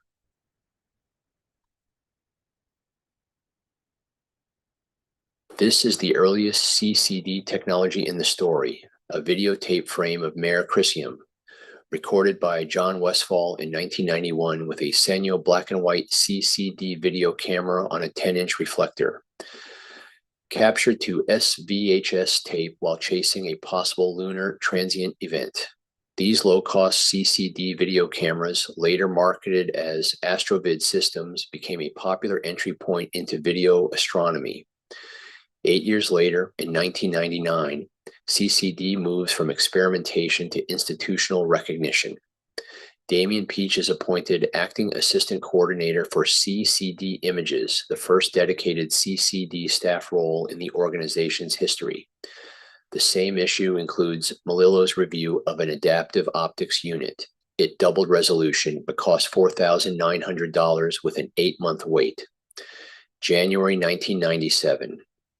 The Digital Lens, a free bi-monthly newsletter for astronomical computing, is first published. CCD astronomy was real by 1999. It wasn't yet cheap, and it had existed in homebrew form for nearly a decade. What CCD started at $4,900 and a webcam finished at $50. Next, this is the early lucky imaging. The atmosphere ruins long exposures, but for fractions of a second, it goes still. So take thousands of frames, discard the blurry ones, and stack the sharpest. Turbulence, the eternal enemy of planetary work, is defeated. A stock $50 Philips 2-cam webcam, lens removed, fitted with a machine nose piece, drops into a telescope focuser like an eyepiece. The economics are the revolution. A modified Philips 2-cam webcam costs about $50. Auto stacker and Reggie stacks are free. A 6-inch telescope plus a webcam now outperforms film through a 12-inch. Chavez's Jupiter, taken from Metro Atlanta, shows detail film never captured. What mattered wasn't aperture or film budget. It was technique. The images went digital first, then the journal followed. Dedicated astronomy CMOS cameras, low noise, high frame rate, instant review become universal. A single 2025 solar section issue lists 20 plus contributors, each naming their exact sensor model. ZWOASI 174, 178, 224, 290. All in a single issue. That level of granularity would have been meaningless in the film era. On the right, shot on ZWO CMOS, Schmoody Saturn cover, same discipline, better sensor, still amateur equipment. The sensor is half the story. The other half is wavelength. Next. Frank Melillo imaged Uranus through an 8,900 angstrom methane filter and captured spectra showing true methane absorption bands, real molecular fingerprints. It was part of a coordinated report on the 2000 apparitions of Uranus, Neptune, and Pluto. 16 observers, several countries, 3 outer planets, modest telescopes, CCDs, photometers, spectrographs, a peer-review quality multi-observer survey produced entirely with amateur equipment. By 2008, the solar section was routinely submitting white light, H-alpha, and calcium K observations. H alpha reveals the chromosphere. Calcium K maps magnetic activity. Spectrographs had shifted from novelty to standard equipment. The journal that once relied on one Ratten filter now documents the full optical spectrum. The physics expanded, the discipline did not. Back in 1958, one ALPO member used professional tracking data to watch the sky.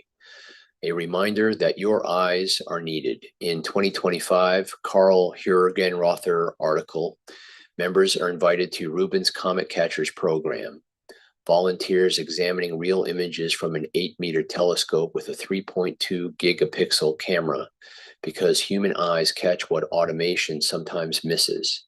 70 years apart. Automation now produces remarkable results. Total lunar eclipse captured by an ALPO member using a C-Star S50, 60 seconds of video aligned and stacked internally with the moon only 9 degrees above the horizon. Citizen science at scale is proven. One project has 9,000 volunteers, 500,000 images, and 20 peer-reviewed papers.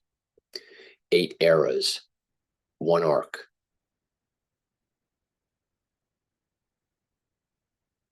The table shows first acceleration, era 1 lasts a decade, era 2 lasts 30 years, but from 2000 onward, eras stop replacing each other and start stacking. Internet delivery, CMOS sensors, narrowband work, smart telescopes, all coexisting, all active, all accelerating. Every era boundary first appears in a specific strolling astronomer volume. This history wasn't remembered and it was indexed.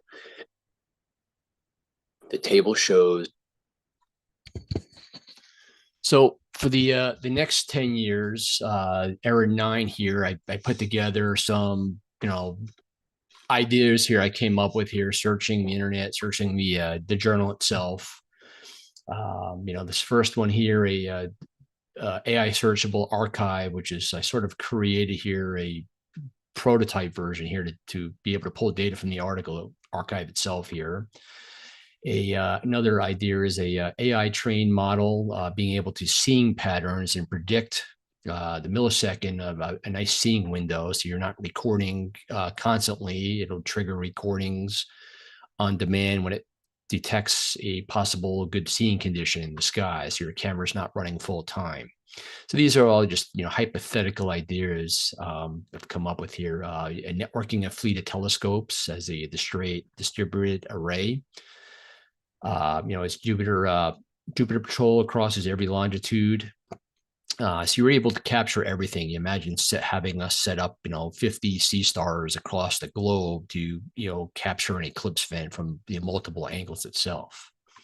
Another idea was, being able to beam split into smaller sensors to capture all your RGB through all your filters simultaneously instead of having to capture images separately. And then finally, some other technology. I'm not sure if everyone's seen the Pegasus Smart Eye.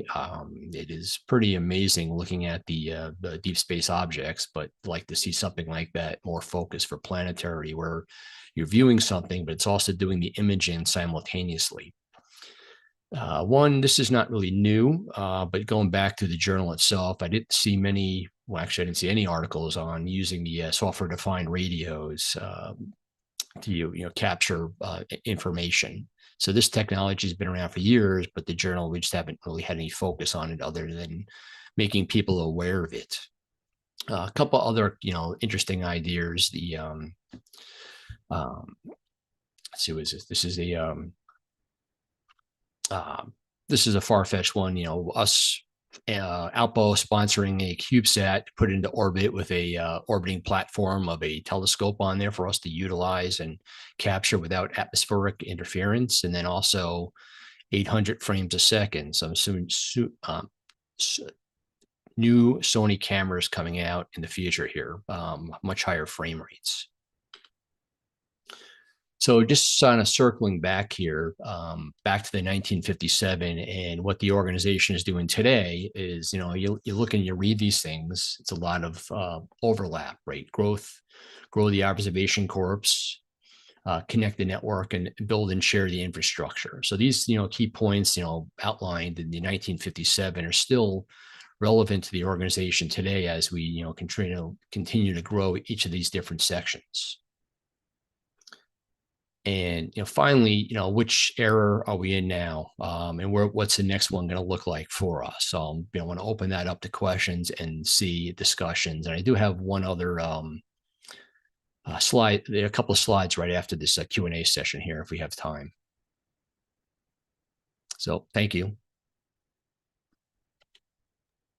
Great job, Richard.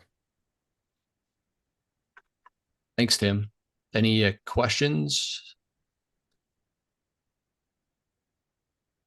Richard? Okay, let me unmute. Very good talk. There's one other thing that I think we could have that could be huge, and that is we have got so many data banks now. Gaia being one of them, but there's many others.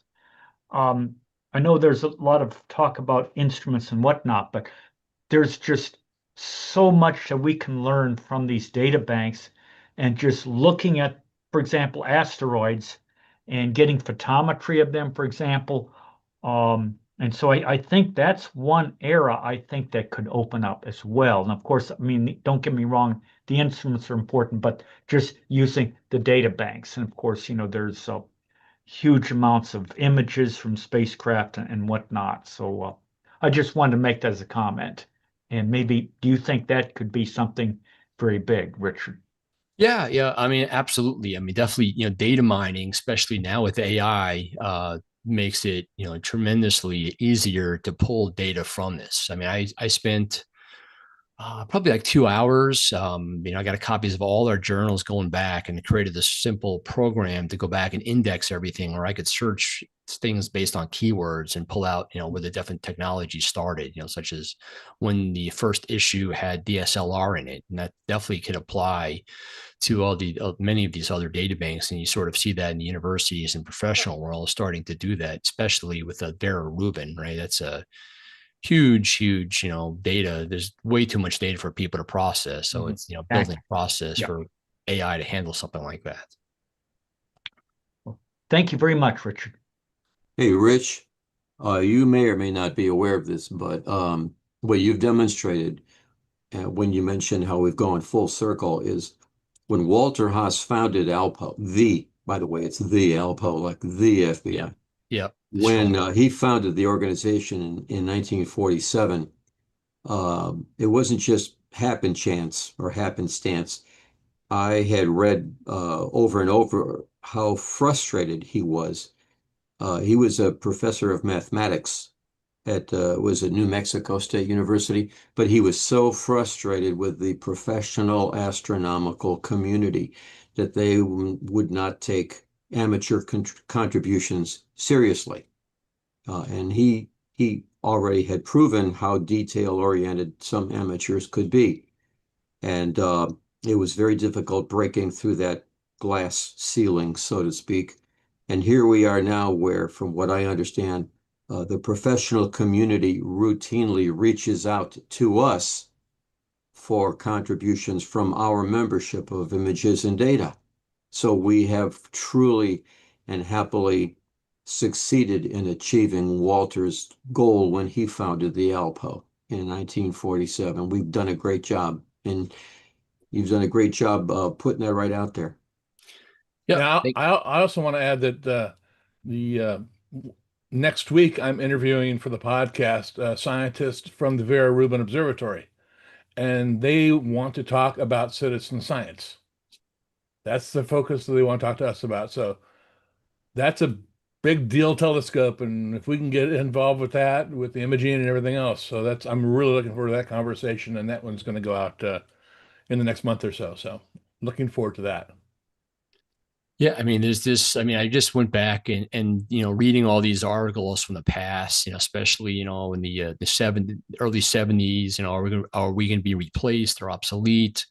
It just shows you that there's still a place for these visual eyes to analyze things. Even with this age of AI technology coming in, you still need someone to look at it, read it, and verify it. Nothing is 100%, but having those eyes available for everyone is still hugely impactful. So, go ahead. Oh no, go ahead. Finish. I mean, I was just going to say, I have this. I have a long version or a short version of showing every cover since the magazine's been, the journal's been introduced. So I could wrap up with that when we're done here. Either Okay. a 2-minute version or a 6-minute version. But go ahead, Ken. Okay, and to tie in with what you just said, when I was looking over the issues myself, the older issues, one thing is that when Walter started this, he was not only the executive director, but he was the editor-in-chief of the journal. And it came out, if I recall correctly, way back when he started, it was a monthly. Now, he had a full-time job and he was doing this as well. And after a while, it got to be a lot of work. And then it went to be, and Matt Will might even be able to correct me on this. I think it went out every 2 months and then every 3 months or 4 months, and then maybe every 6 months over a period of years. It just got to be a lot of work to do the journal because it was, remember, prior to the electronic capabilities that we have now. So it was interesting to see how the frequency changed over a period of time. And then also, now this is my personal perception, in looking at some of the write-ups in the body of the old journals from the 60s. I initially joined the ALPO in about 1961, 62 when I was 11 or 12 years old. And Clark Chapman was either head of or very much involved with the lunar section. And you could see in the write-ups, in the descriptions of the planet observations and lunar observations, a certain amount of real enthusiasm that came through by the writer of that article.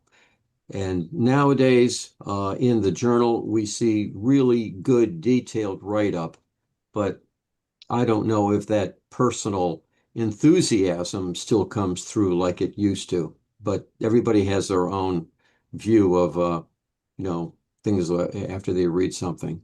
But that's my comment. Richard, Julian here. Yeah, you were talking about using AI. Do you have any concerns using AI? I do not at this point. I mean, I played with it a lot lately. I mean, Right. full disclosure, right? That whole conversation, me speaking, was done by AI. Okay. That wasn't my voice. That was Okay. AI. So, okay.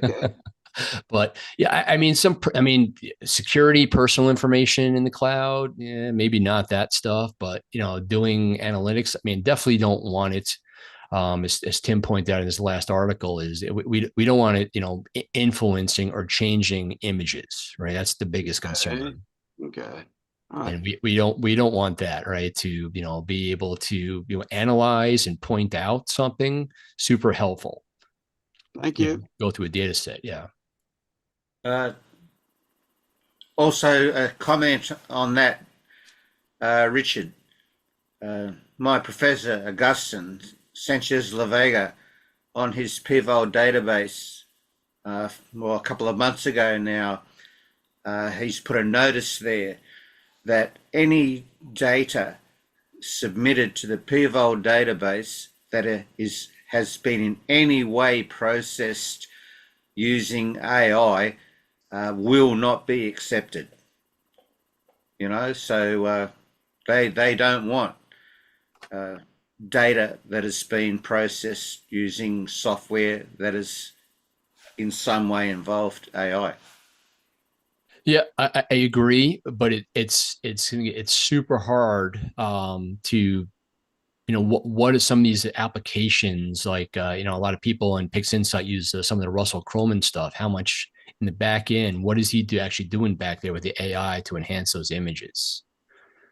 So it's a lot of gray area here going forward. I think, most of them are being up forward that they're really not changing pixels and doing things to it. But there are a lot of these little pop-ups now, applications that are popping up that are definitely using AI in the back end to enhance and process images. And that's something we're going to have to look at going forward.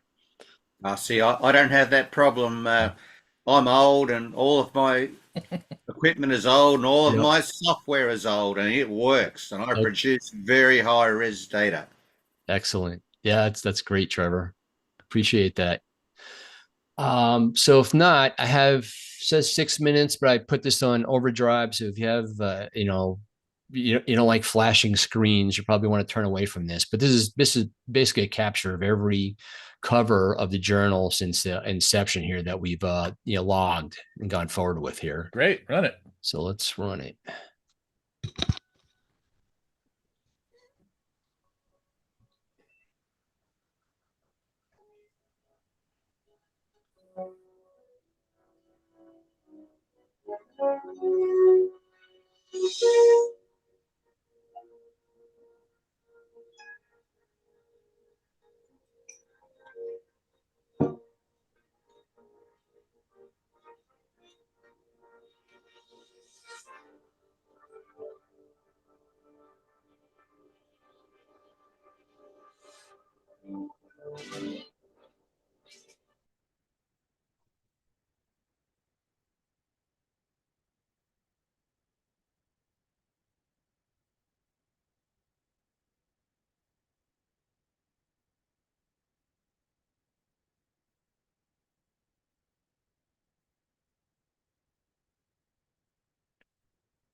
You're muted, Rich.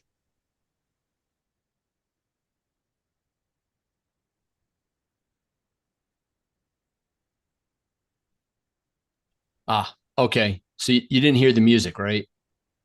It was just faintly in the beginning. Good. But Okay. then, Okay. Yeah. So otherwise it would have messed up the copyright. Sorry, Tim. That's why I muted you. Okay. I didn't want a Like- nasty gun. Yep. No, yeah. So that's all the covers, right? That's pretty extensive, as you can see, as it changes through the years.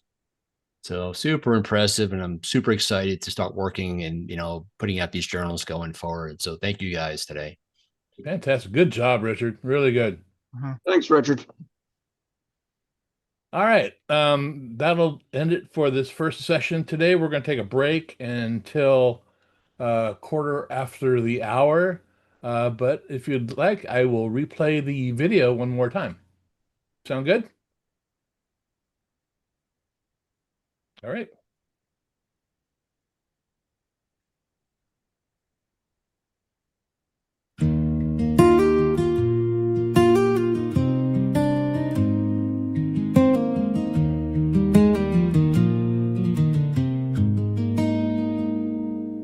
We look up when the night is clear, chasing worlds that feel so near. Moonlight dancing in our eyes, planets drifting through the skies. With every sketch and every view, we find a little something new.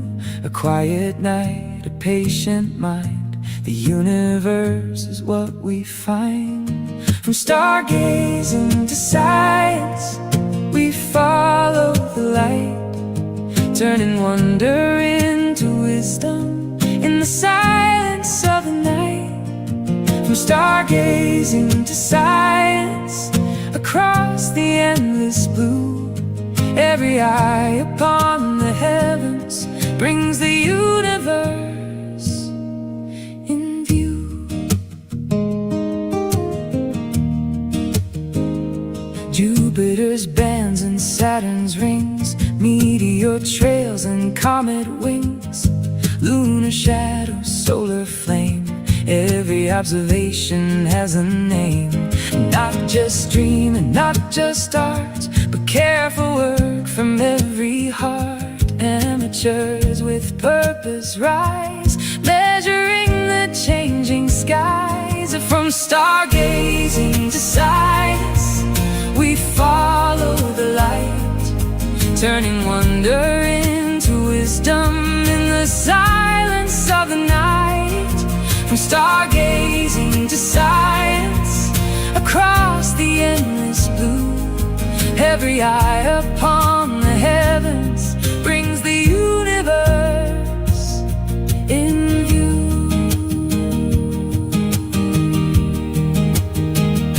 We gather from the world around, where curious hearts and minds are found. With telescopes and notes in hand, together we help understand. No one watches the sky alone. In ALPO we found a home, a family joined by what we see and what the heavens teach us to be. From stargazing to science, we follow the light, turning wonder into wisdom in the silence of the night. From stargazing to science, with the ALPO family too, every eye upon the heavens brings the universe in view. One small telescope, one steady hand, one report from where we stand. Piece by piece and night by night, we help the world understand.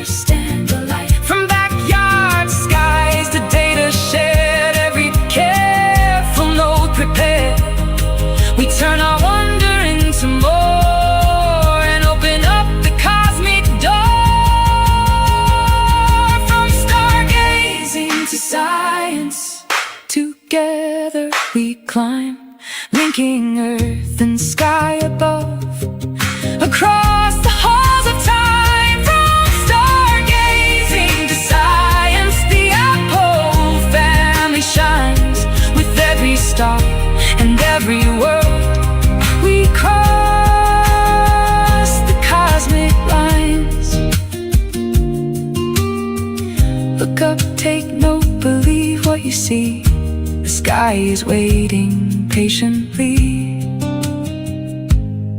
From stargazing to science, that's where we're meant to be.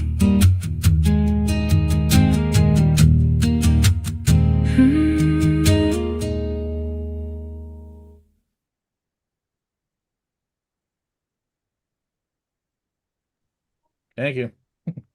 All right, we're going to take a break. We'll see you all in about 25 or 20 minutes, something like that. All right, see you at quarter after the hour.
Where do you want the cans of air freshener? Right.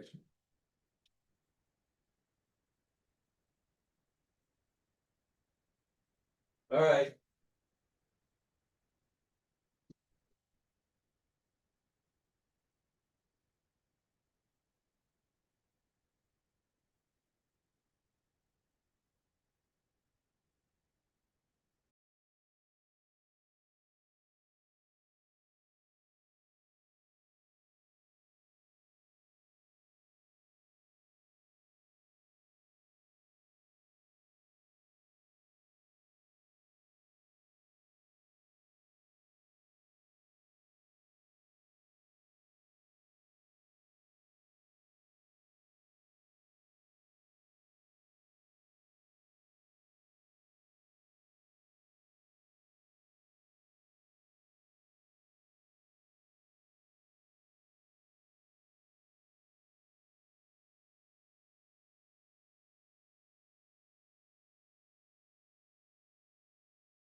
I volunteer at the Air and Space Museum in DC, and they just opened up a couple of new galleries. So it's celebrating its 50th anniversary, and they just opened up the essentially the entire museum now.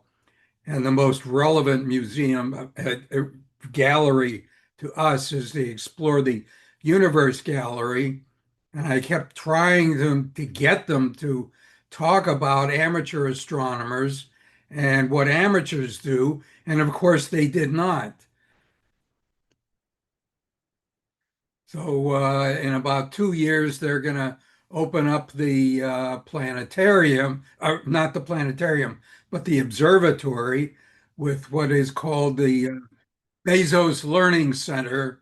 And I'm hoping that they will add a section there on amateur astronomy and the contributions of amateur astronomy.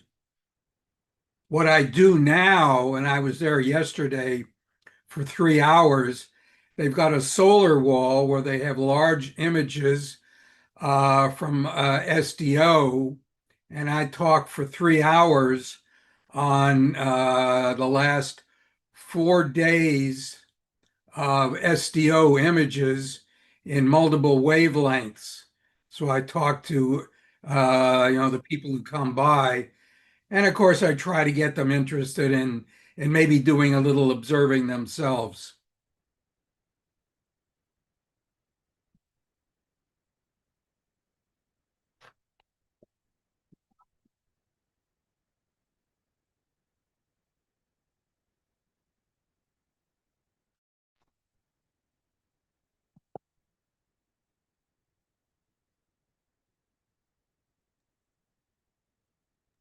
Thank you for that, because there is a plethora and growing exponentially contribution wave of amateurs of all sorts contributing to the sciences and astronomy. So keep fighting the good fight for us. Thank you. Yeah, well, Cal Paulo is also a volunteer there. His expertise is in meteorites.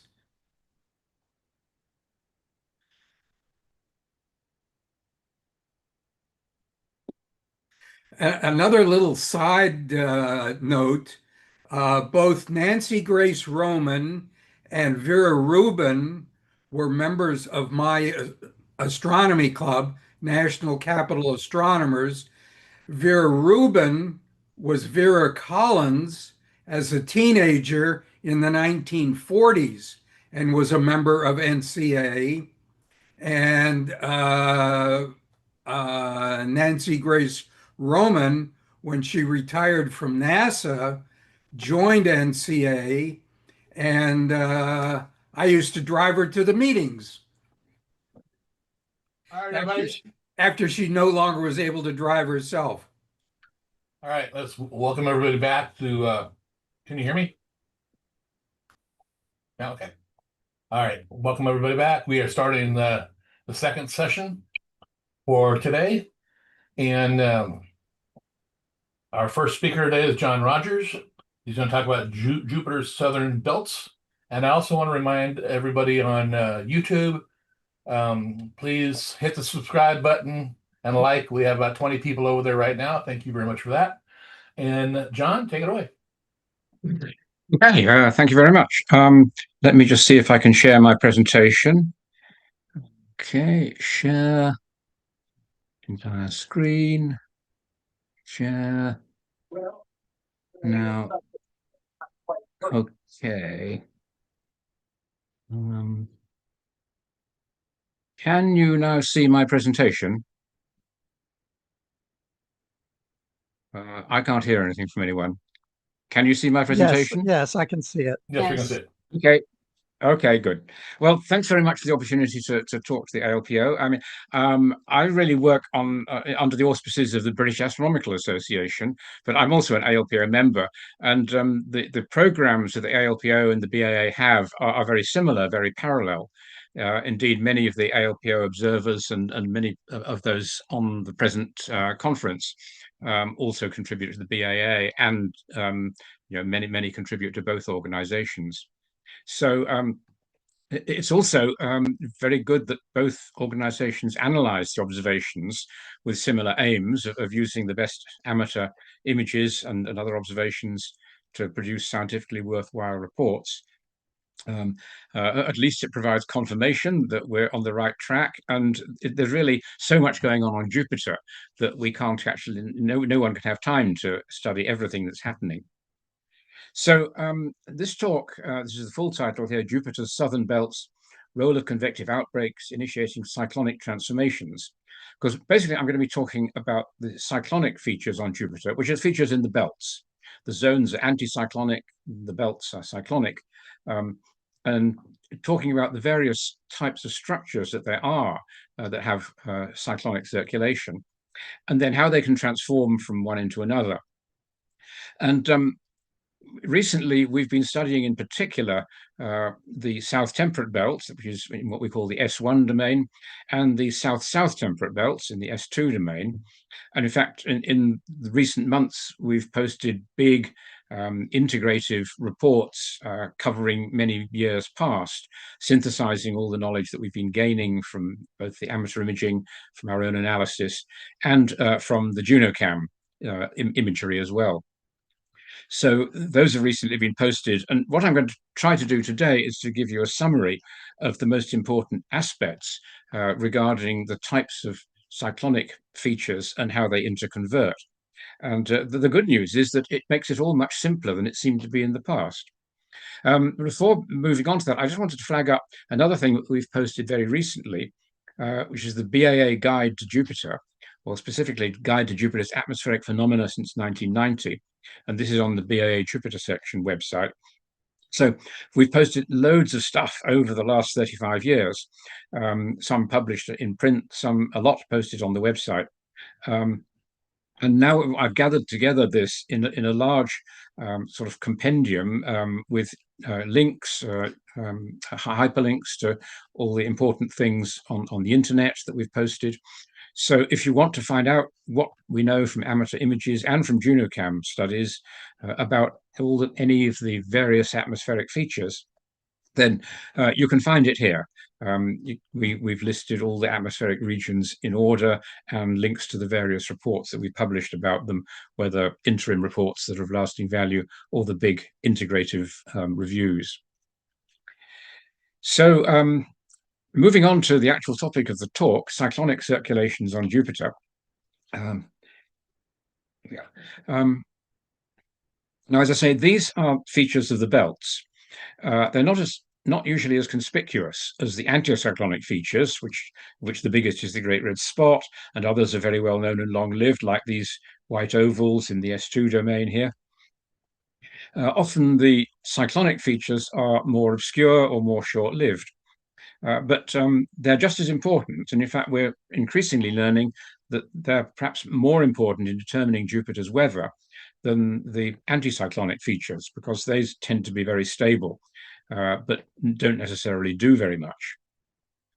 So we can now define 3 or 4 different types of cyclonic circulations. First of all, dark oblongs, or also called barges, because when they were first seen in the North Equatorial Belt, the old visual observers, and they look rather like a barge. Well, here's an example of one in the North Temperate Belt. The rest of the belt has faded, but it's dark. They often are brown, as this one is. And they're rather stable, but for a matter of months or even a year or two. But that's much less time scale than the anticyclonic ovals. Then there are white ovals and oblongs as well. There's one down here, not very obvious, but it's a bit into the limb darkening. This one's in the S2 domain, limited by 2 of the anticyclonic white ovals. Then there are turbulent regions, and those are perhaps the most widespread and the most important, but not really recognized for their true importance until recently. In the major belts, the large belts like SEB, we call them rifts or rifted regions. There's always one here following the Great Red Spot.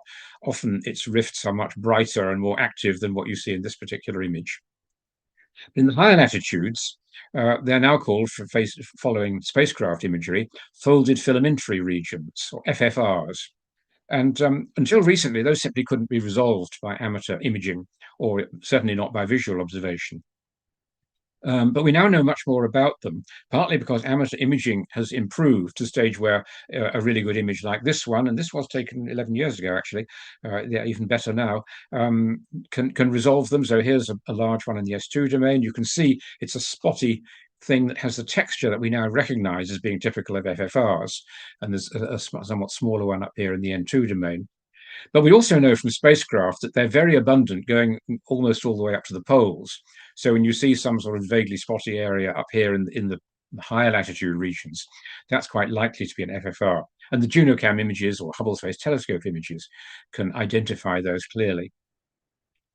And we now know that those are the locations of the convective outbreaks, which I'm going to be talking about particularly in this talk, which are energetic plumes of cloud rising up from deep down. Basically, they're thunderstorms, not totally unlike the thunderstorms we have on Earth, but a lot bigger.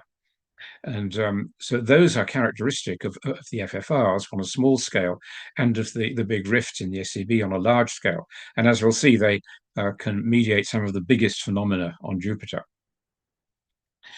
So let's move first to the S2 domain, which includes the South-South temperate belt, as named a long time ago by visual observers. So here is an amateur map shown on the top with some of the characteristic cyclonic features labeled, and the anticyclonic ovals labeled in color here. They're all numbered. They've been around for decades, and we track them year after year. But the cyclonic features in this domain tend to be trapped between them. And so here you see a cyclonic white oblong. Here's a more dull white oblong. Dark oblongs tend to be a bit shorter, but here's one, and I think there was one there which is now breaking up. And here's a couple of FFRs. So here you can see all four types. In the previous one, I was going to say item 4, which I put in shading there, because really from Earth-based imaging, we can't really recognize these things, say pale oblongs, because JunoCam imaging and Hubble imaging to some extent identify things that rather resemble the white ovals or oblongs, are often longer, but they have no contrast relative to the surroundings. You can just see them in spacecraft images by their outlines and by their circulation. But these turn out to be important transitional regions between the other types. And sometimes there's one here that looks dull white in a ground-based image, an amateur image, which in JunoCam images, because it uses slightly different wavelength ranges in its filters, can be identified as a sort of pale ochre oblong instead. Here is a JunoCam map in which basically the features seen are FFRs, and you see how abundant they are and how active they look. So I'm just going to show now a series of JunoCam images showing good examples of some of these features. Again, in the S2 domain, so the red arrows there indicate the course of the jet streams. North is always up in these images, by the way. These are a couple of the anticyclonic white ovals, and in between them there is trapped this dark oblong, typical of what's nicknamed barges. Here is an FFR, quite a big one. And when you look at them in high resolution in spacecraft images, you can see they're really beautiful, fascinating objects to see. A very complicated border, little orange spots which are cyclonic vortices inside it, and sometimes very bright white spots which are actually convective outbreaks. In fact, we now know from JunoCam images that these are thunderstorms. Here's a white oblong. Again, they have a very characteristic border, either braided or wavy. And when you go to the pale fawn or pale ochre sectors, here is one seen from JunoCam, similar to those white oblongs, but in this case it's much longer. And as I mentioned, it simply has very little contrast with its surroundings. But JunoCam can sometimes produce images close enough in time that you can capture an image and see the movement of the winds around the features seen in it. So this is maps projected from a pair of JunoCam images. I don't remember the exact time. It must have been something of the order of 10 minutes apart. And you can see how the winds blow along this edge parallel to the jet stream along the north side of the domain, and then they blow in the other direction along this edge. And actually the winds follow the waves, and so you can see clearly that these bulges are waves in the jet stream and the winds are blowing along it. And you can see that it is indeed a closed circulation. You can see the winds curving round at this preceding end of it here. And here's another series of JunoCam images in which you can see how one of these sectors changes through several of these cyclonic types over the course of just 1 year. So this is it here between anticyclonic white ovals A7 and A8. Starts off as a dark oblong. Same at the next perijove. PJ incidentally stands for perijove. That is the orbit of JunoCam, and so that's how we sort of measure the time course of things with JunoCam images. But at the next perijove, it has faded. It has become almost white, and it's definitely a white oblong by the time you come to PJ24. But then that kind of fills in, becomes a pale ochre oblong. In fact, I think that's the same one that I showed you in the previous couple of slides. And then after another month or two, it is turning into an FFR. In fact, we know there was, from ground-based images, we know there was a small convective outbreak at this point, only a small one. You'll see much bigger ones later in other domains. But it was from that nucleus where storms began to appear, and they began to proliferate and disturb the surrounding jet streams and disrupt the quiet circulation of this oblong. That was the source of the transformation into an FFR. And the very next perijove, you see it's a rather small FFR at that stage, but still generating disturbance along the jet stream here. So the reason that this study has been so productive is that we can combine the JunoCam high-resolution images at certain perijoves with the ground-based imaging that is almost continuous.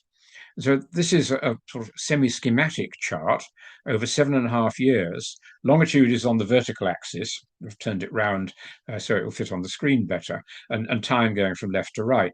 So the various shadings here indicate the different characters of different segments there. So the green things are the anticyclonic white ovals, or AWOs for short, AWO. The stippled areas are FFRs. And you can see that two of these FFRs, this great big one here and a much smaller one here, have survived as FFRs through the whole of this 7.5-year period.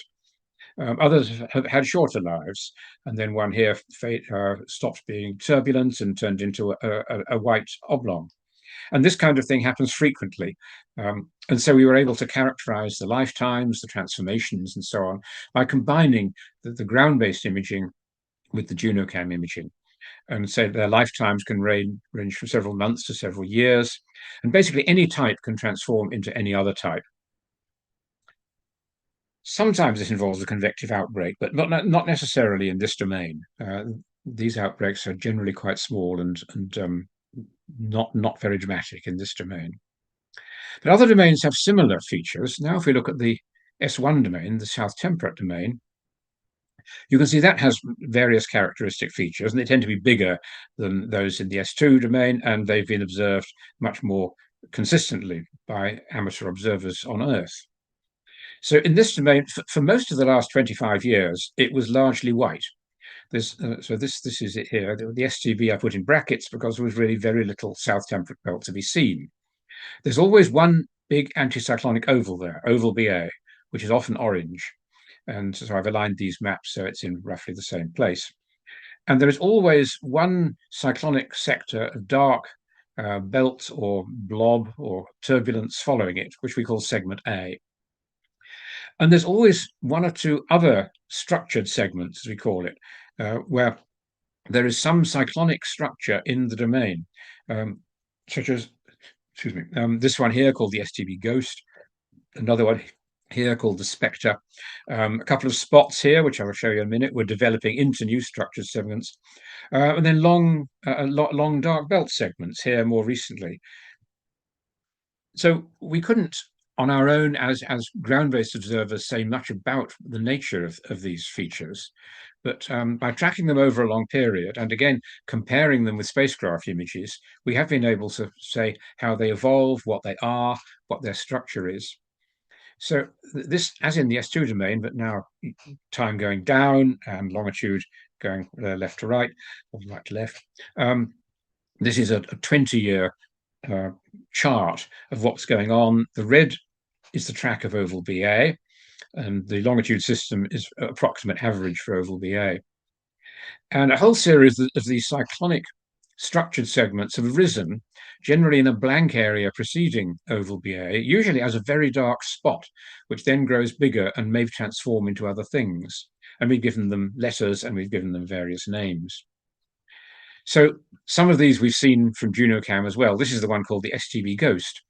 And it's one of these pale oblongs, white for most of its time, but sort of pale ochre in its earlier years. Looks exactly like that one that I just showed you in the S2 domain. And again, actually, we have a JunoCam animation of it taken by a couple of consecutive images, and you can see the cyclonic circulation around it just in the same sense. But that underwent a very exciting transformation when, as all these things do, it drifted up to segment A following oval BA. So this sequence starts at top right here, and these are all ground-based images from some of you guys and other amateur observations around the world, which have been projected into maps.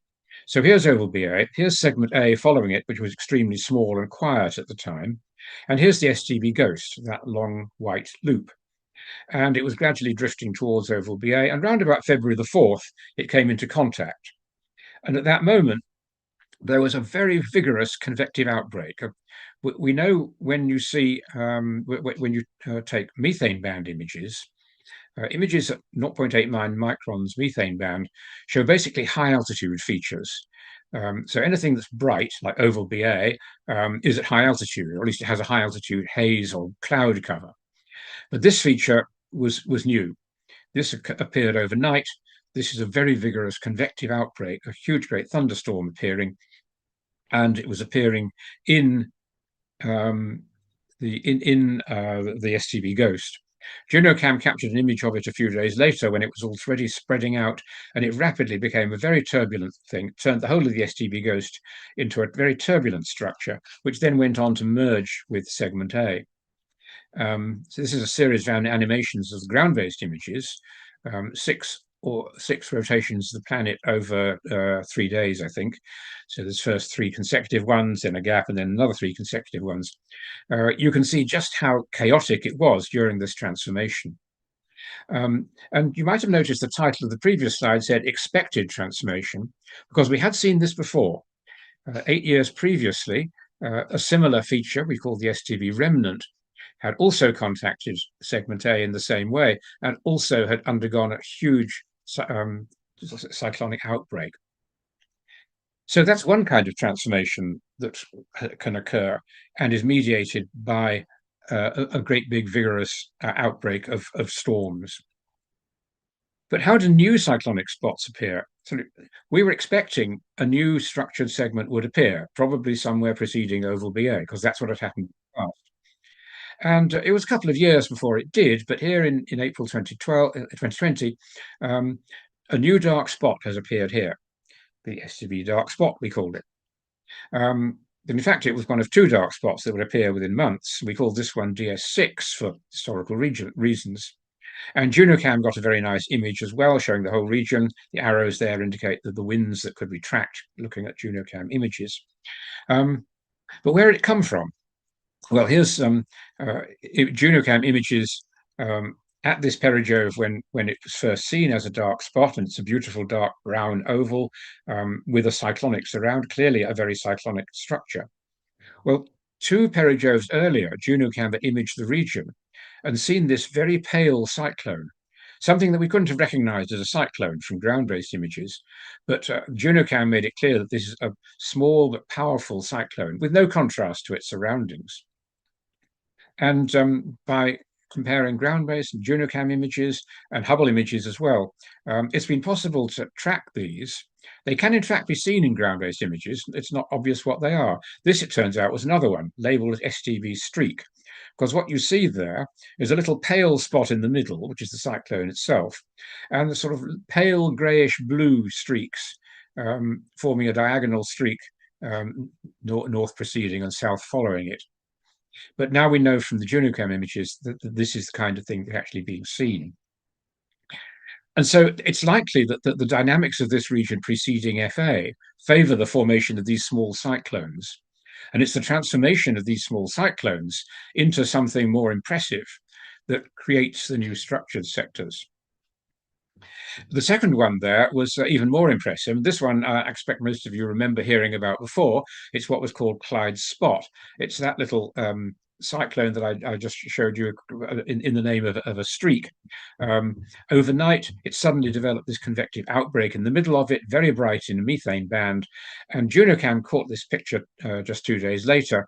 It was a quite unique thing. We think this was the anvil of a huge, great cluster of thunderstorms that had erupted over the cyclone in which it was born. And you can see the remnants of that underlying cyclone there being overshadowed by this great big anvil of the expanding thunderstorm.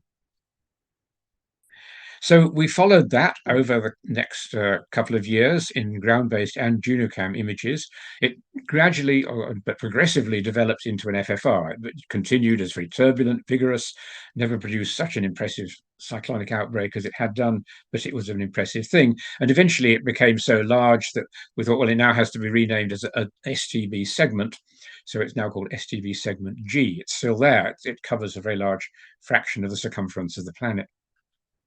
Meanwhile, the other one, dark spot 6, ceased to be dark. It became reddish, as these dark spots or dark oblongs often do when they're about to fade, and it gradually faded until it actually became a white oval. So I guess we then had to call it white spot 6. Here it is in another JUNOCAM perijove, and in an animation there, you can see its cyclonic circulation. And it was coming up against STB segment G, this very turbulent segment that had grown out of Clyde's Spot. Well, a little while later, it was right up against it. Here is white spot 6, here is STB segment G. And actually, a couple of months after that, it was evidently destabilized. It suddenly began to break up, and then it merged with STB segment G. So there's yet another sort of transformation that we've documented in these cyclonic sectors. A white oval can break up and become a turbulent region like an FFR, and they can merge. I'm going to skip this because I'm going to be running out of time soon. Just demonstrates that a year later, another such spot, very like Clyde's spot, appeared, but looks like a white spot, a methane bright spot. And initially, it seemed to be developing into a FFR like Clyde's spot, but this one did not flourish. It was sputtered on, not doing very much, and very quickly it turned into a quiescent dark oval. So here's a convective outbreak that basically has generated a dark oval, just like DS6. And a year later, that one faded to white as well. And in fact, that one, which we call spot 8, is still around as a pale white loop. As if you had given up calling them dark spot or white spot, because the transformations between them happen so unpredictably that it seems best to call it spot 8 for now. But maybe if it grows bigger, we might give it a name. So these are the kind of features we've seen in the STB. Again, any of them can convert into one of the others, and we can give you the history of those particular numbered ones, numbers 5, 6, 7, 8, and how each of those has undergone various conversions during the time we've been monitoring them. Then there was a couple of other outbreaks just last year, just basically adding new variants to the same kind of story I've been showing you. I think I showed you this last December in a webcam presentation as well. So, sorry, a webinar presentation.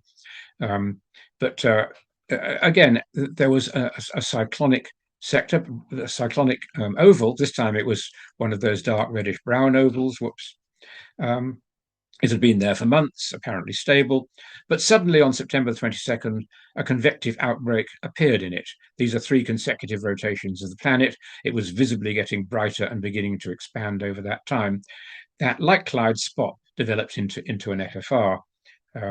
There it is, beginning to pass the Great Red Spot, and a similar one then appeared in the SSTB, just adjacent to it. But let's skip over this, because time is getting short. So we've documented these things in the SSTB, in the STB, and we know that they occur in most of the domains of the planet, though each domain has its characteristic forms of them. But let's see what we see in the SEB, the South Equatorial Belt, because here we see perhaps the grandest phenomena that happen on the planet, the largest rifted region, and the enormous upheavals that we call SEB revivals. The last of those was in 2010. Not quite so grand, but also very impressive, are phenomena called mid-SEB outbreaks. And one of those happened in late 2024. And turns out that they, like some of those phenomena in the STB, can start in little cyclonic circulations. So this is from early 2024. This is actually a Hubble map. So use this so you can actually resolve this feature. This is a little white oval, which had been a dark reddish brown barge. It's definitely a cyclonic circulation. And a dark brown oval had faded to a white one. And it was steady, stable, drifting gradually towards the Great Red Spot. But then suddenly one day in November 2024, Moses Portillo took this image and showed a very bright white spot in it. It was also methane bright. And so just looking at that, we'd say, hey, we've got a new mid-SEB outbreak starting. And it turns out when we compared it with the images over the previous weeks and months, it has started in this same cyclonic white oval there. But actually the best views of one of these developing was all the way back in 1979 from Voyager 1. This is a clip from a video I'm just about to show you of Voyager 1 pictures. This little thing here is a dark sort of mini barge, a dark cyclonic oval. Other images show its cyclonic nature rather more clearly. But just at the beginning, this is just the beginning of a mid-SEB outbreak in it. And this is the animation of that with one map per rotation of the planet as Voyager 1 was approaching. You can see from that tiny little nucleus in a very small dark cyclone, this enormous great outbreak began. And this just cycles around through 12 days at the beginning of it, but then it continued to pulse out new convective plumes over the subsequent weeks and months, as did the one in 2024 that you just saw the beginning of. And this also applies to SEB revivals themselves. These are the biggest things that happen in the belt, similar in nature to those. And I should say south is up in this image because it's a bit old, this set of images. So this again was formerly a cyclonic circulation. It was formerly a dark barge. It had faded to white, has a little bluish grey spot on the edge, as these often do.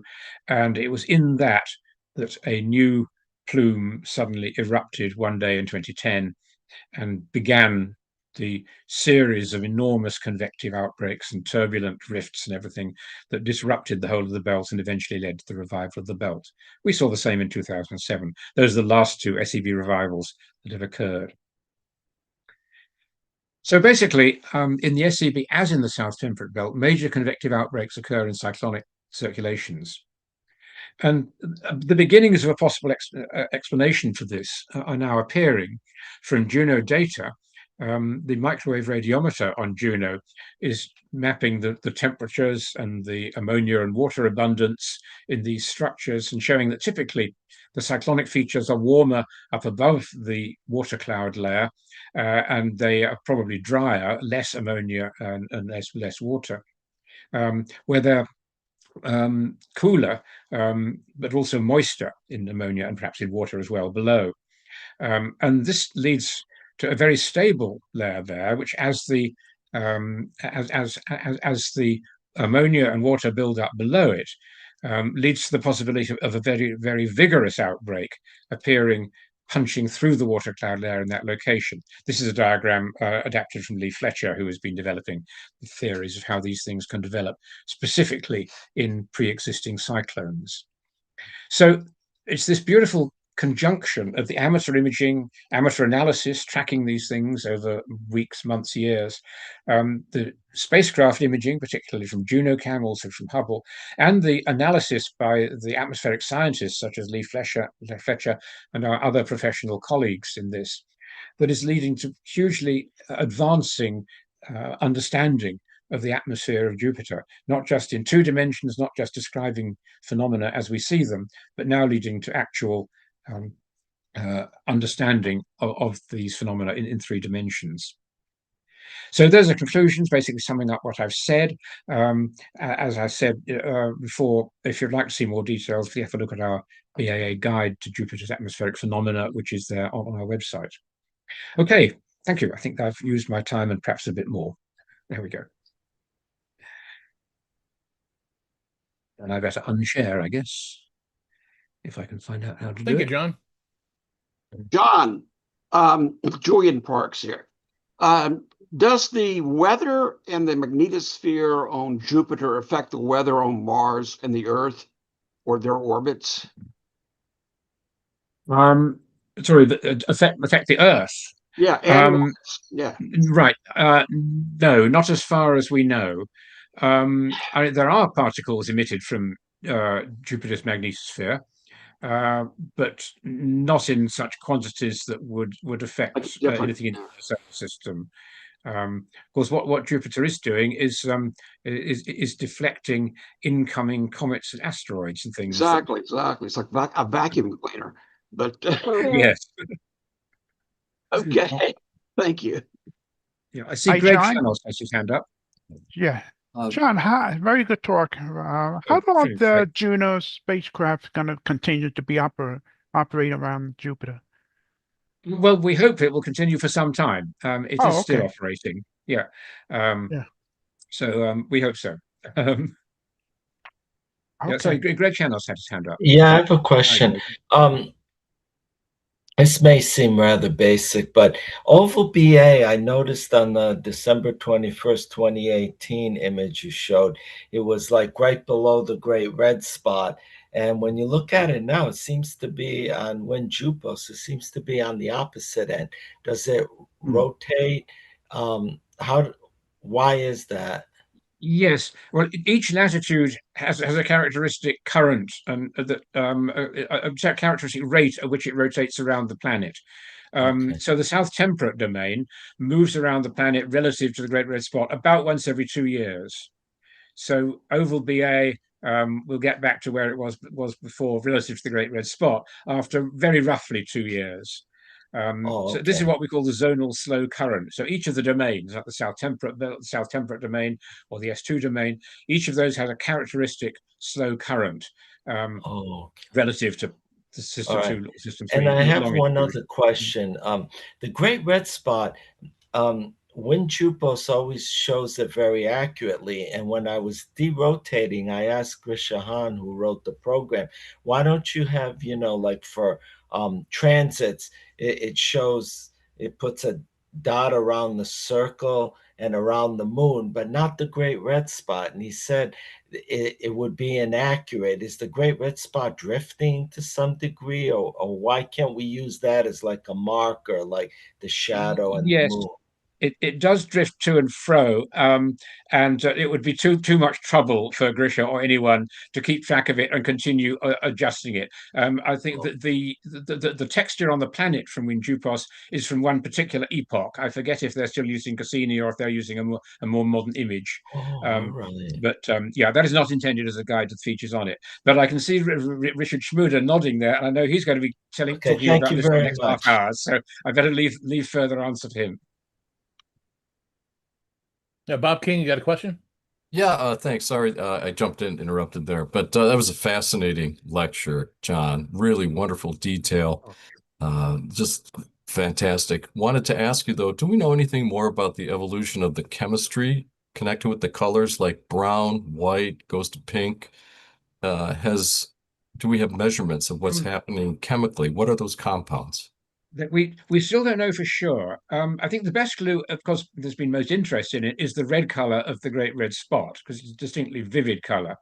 And there's a hypothesis by Bob Carlson and colleagues, based on lab experiments, that a color like that can be produced by reacting ammonia with acetylene. And this makes sense because ammonia can be wafted up from the cloud layers. It's basically present below and in the cloud layers, and it can be wafted up in the presence of very high speeds and high circulations or vigorous outbreaks.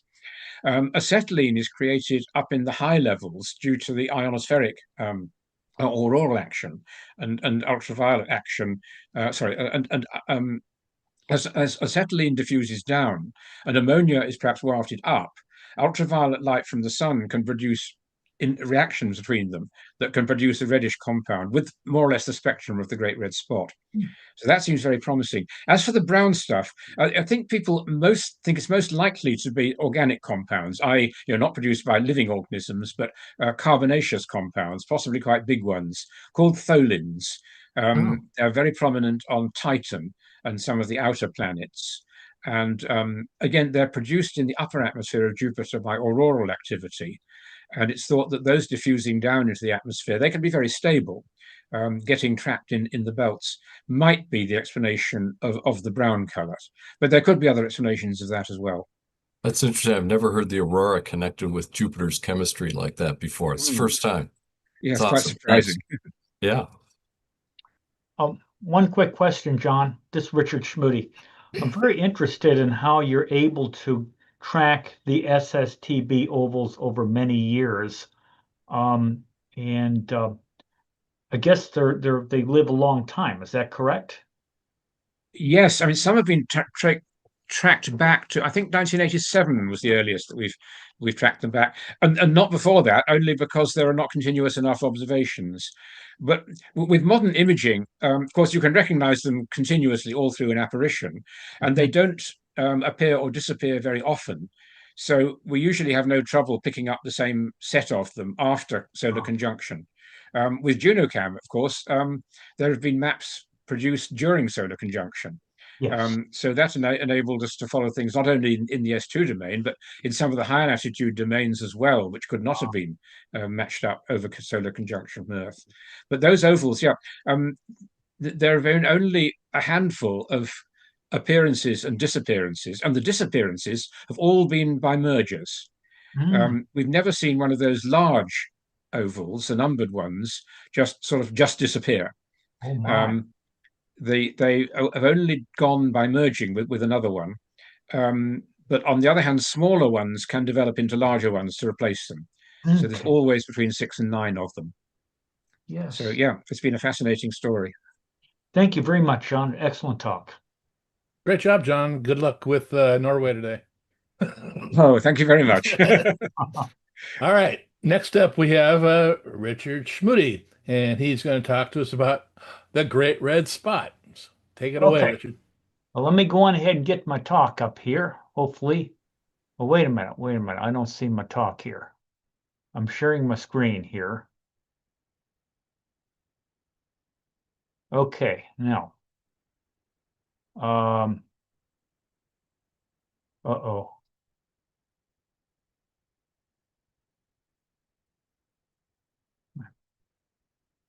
Okay.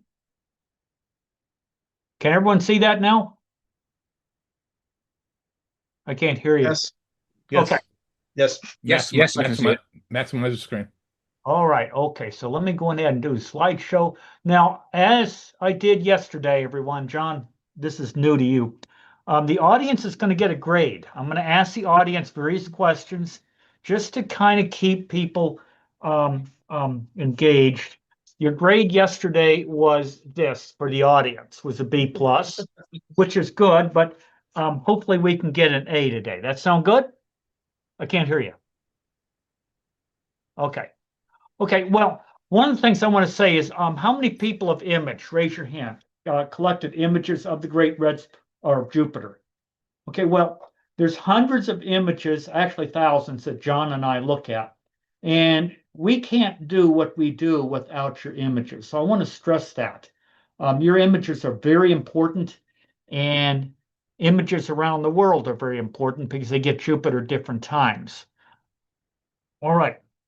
So just an overview of my presentation.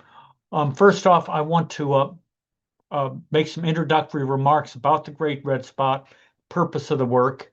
And then I want to go on and talk a little bit about the methods and materials, and then some results. And again, I'm interested basically since 1960. And then conclusions and future work, and then acknowledgments. Let's see, slideshow from beginning. Where's that?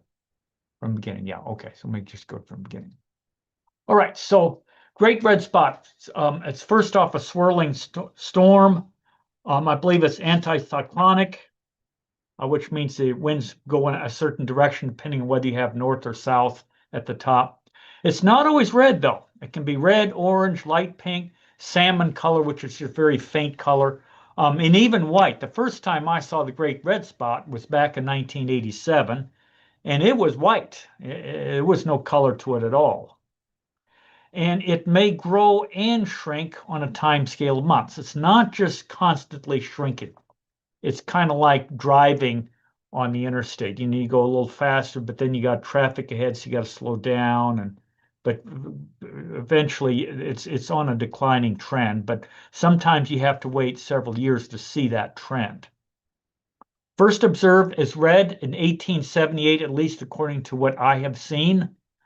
And variable drift rate with respect to Jupiter's magnetic field. Again, that John alluded to that. There's like an 89 or 90-day oscillation in longitude with the great red spot. And then there may be a latitude oscillation. I'm not sure of that. John may be able to comment on that more. I know he wrote a very big paper back in about 2008 on the great red spot. Very, very good piece of work there in the JBAA. All right.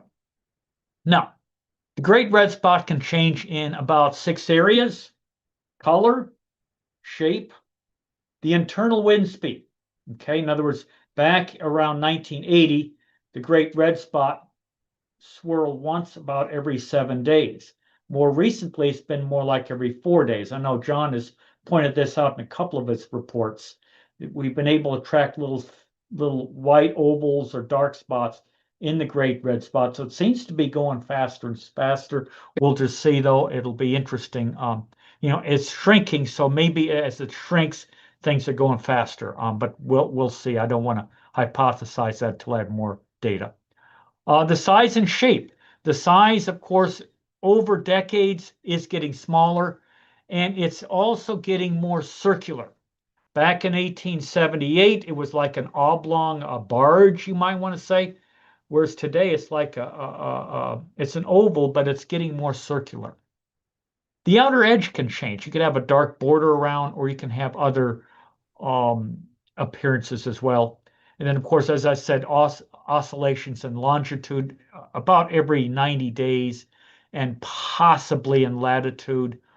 But again, I think the jury's still out on that. There's a professional paper that says no, but they only looked at it over a period of about 90 days with Hubble spacecraft images. Okay, now why start in 1960? There's a couple of reasons, and one of them I'll show you later. Photographs and images have become more available. There's a very big professional study done on the Great Red Spot over about a 10-year period by several individuals out in New Mexico. Okay, amateur astronomers compiled tens of thousands of images of Jupiter, particularly after the year 2000. And then, of course, there's software like WinJupos, which allows you to actually measure the size of Jupiter. Now, how many people are familiar with WinJupos?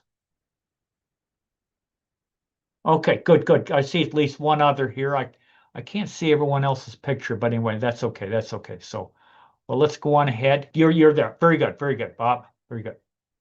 Okay, now changes on a short time scale. Now, when I say short, I mean months to maybe a year or two. Again, that's sort of a short time period. And the east-west length actually changed by about 2.5 degrees during the early 1970s. And again, this is based on photographs taken in blue light through one of the fairly big telescopes out in New Mexico. I think it was at New Mexico State University, and their photographs were excellent. I've seen some of them. They can rival anything we're doing today. Okay, so the professionals did a lot of good work, basically almost 60 years ago. So now from 2018, I took and measured the east-west length of the Great Red Spot. February to May, it was around a little over 14 degrees, but by June to September, it had dropped to 13 degrees. So I looked at the standard deviation. It is statistically significant at the 95% confidence level using a t-test. So again, there's changes taking place just within an apparition. And again, particularly, I believe it was in 2019 when there were actually red flakes breaking off of Jupiter. How many people observed Jupiter back in 2019? Okay, very good, very good. All right. Now, purpose of the work. Why am I doing this? Well, I want to measure the east, west, north, and south dimensions of the Great Red Spot using WinJupos, and also look at professional work. A lot of good papers appeared in Icarus. Elmer Reese was one of the people involved in that. There was a couple of other professional astronomers too. Then I want to go ahead and plot both the east-west dimensions and the north-south dimensions over time. And I also want to look at all the way back to 1878 because there's something I found out that happened. So just a little bit about the method and materials. I want to use RGB images. That's basically the color images you see on the website. And then use WinJupos to measure the images and then compute apparitional averages. That should say averages and not images. I'm sorry about that. All right. Of course, I use a two-tailed t-test, 95% confidence level by Larson and Farber. Now, for the results, let's pay attention, everyone. If you're sleeping, time to wake up. This is your first question here. Okay, I've got a graph here. I got results of the east-west dimension. This is in degrees of longitude on the vertical axis, plotted against the years after 1960. What trend do you see? I need answers. Turn your mics on. I need an answer.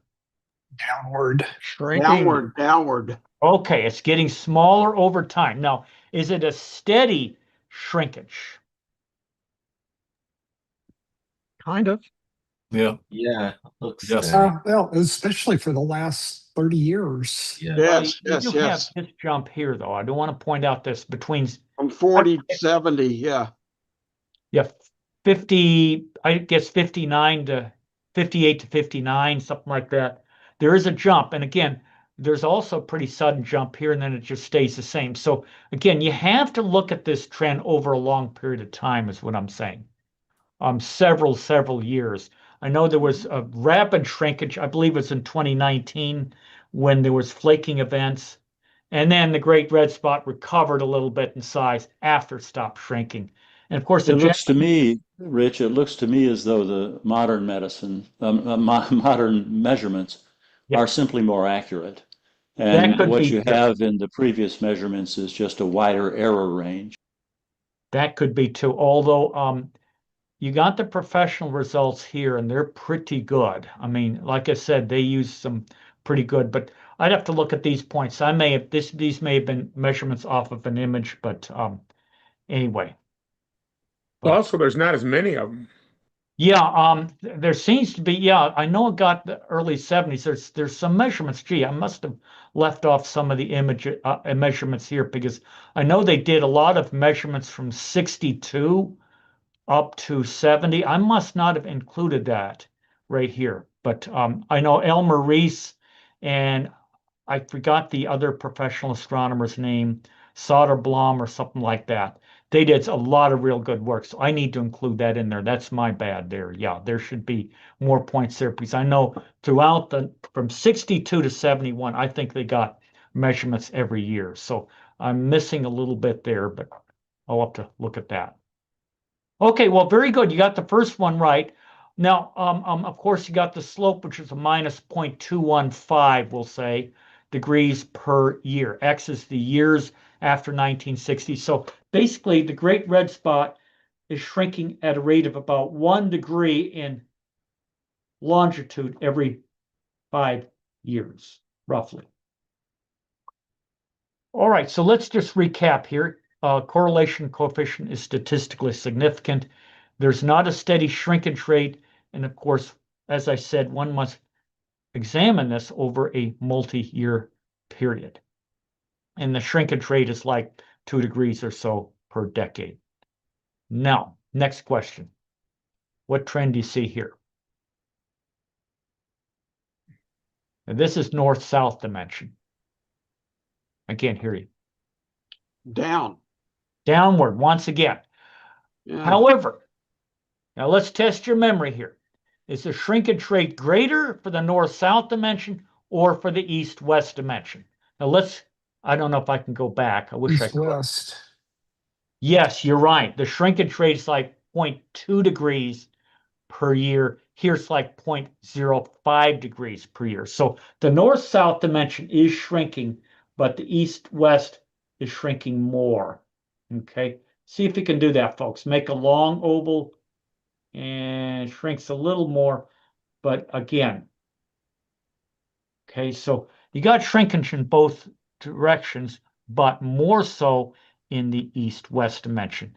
The other thing that's kind of interesting, I don't have the graph for this, the shrinkage in the north-south dimension really didn't appear to become significant until around 1990 or 2000. So this is sort of a relatively recent phenomenon. I know Simon Miller, who's a professional astronomer, wrote a paper back around the year 2000 saying the north-south dimension doesn't shrink.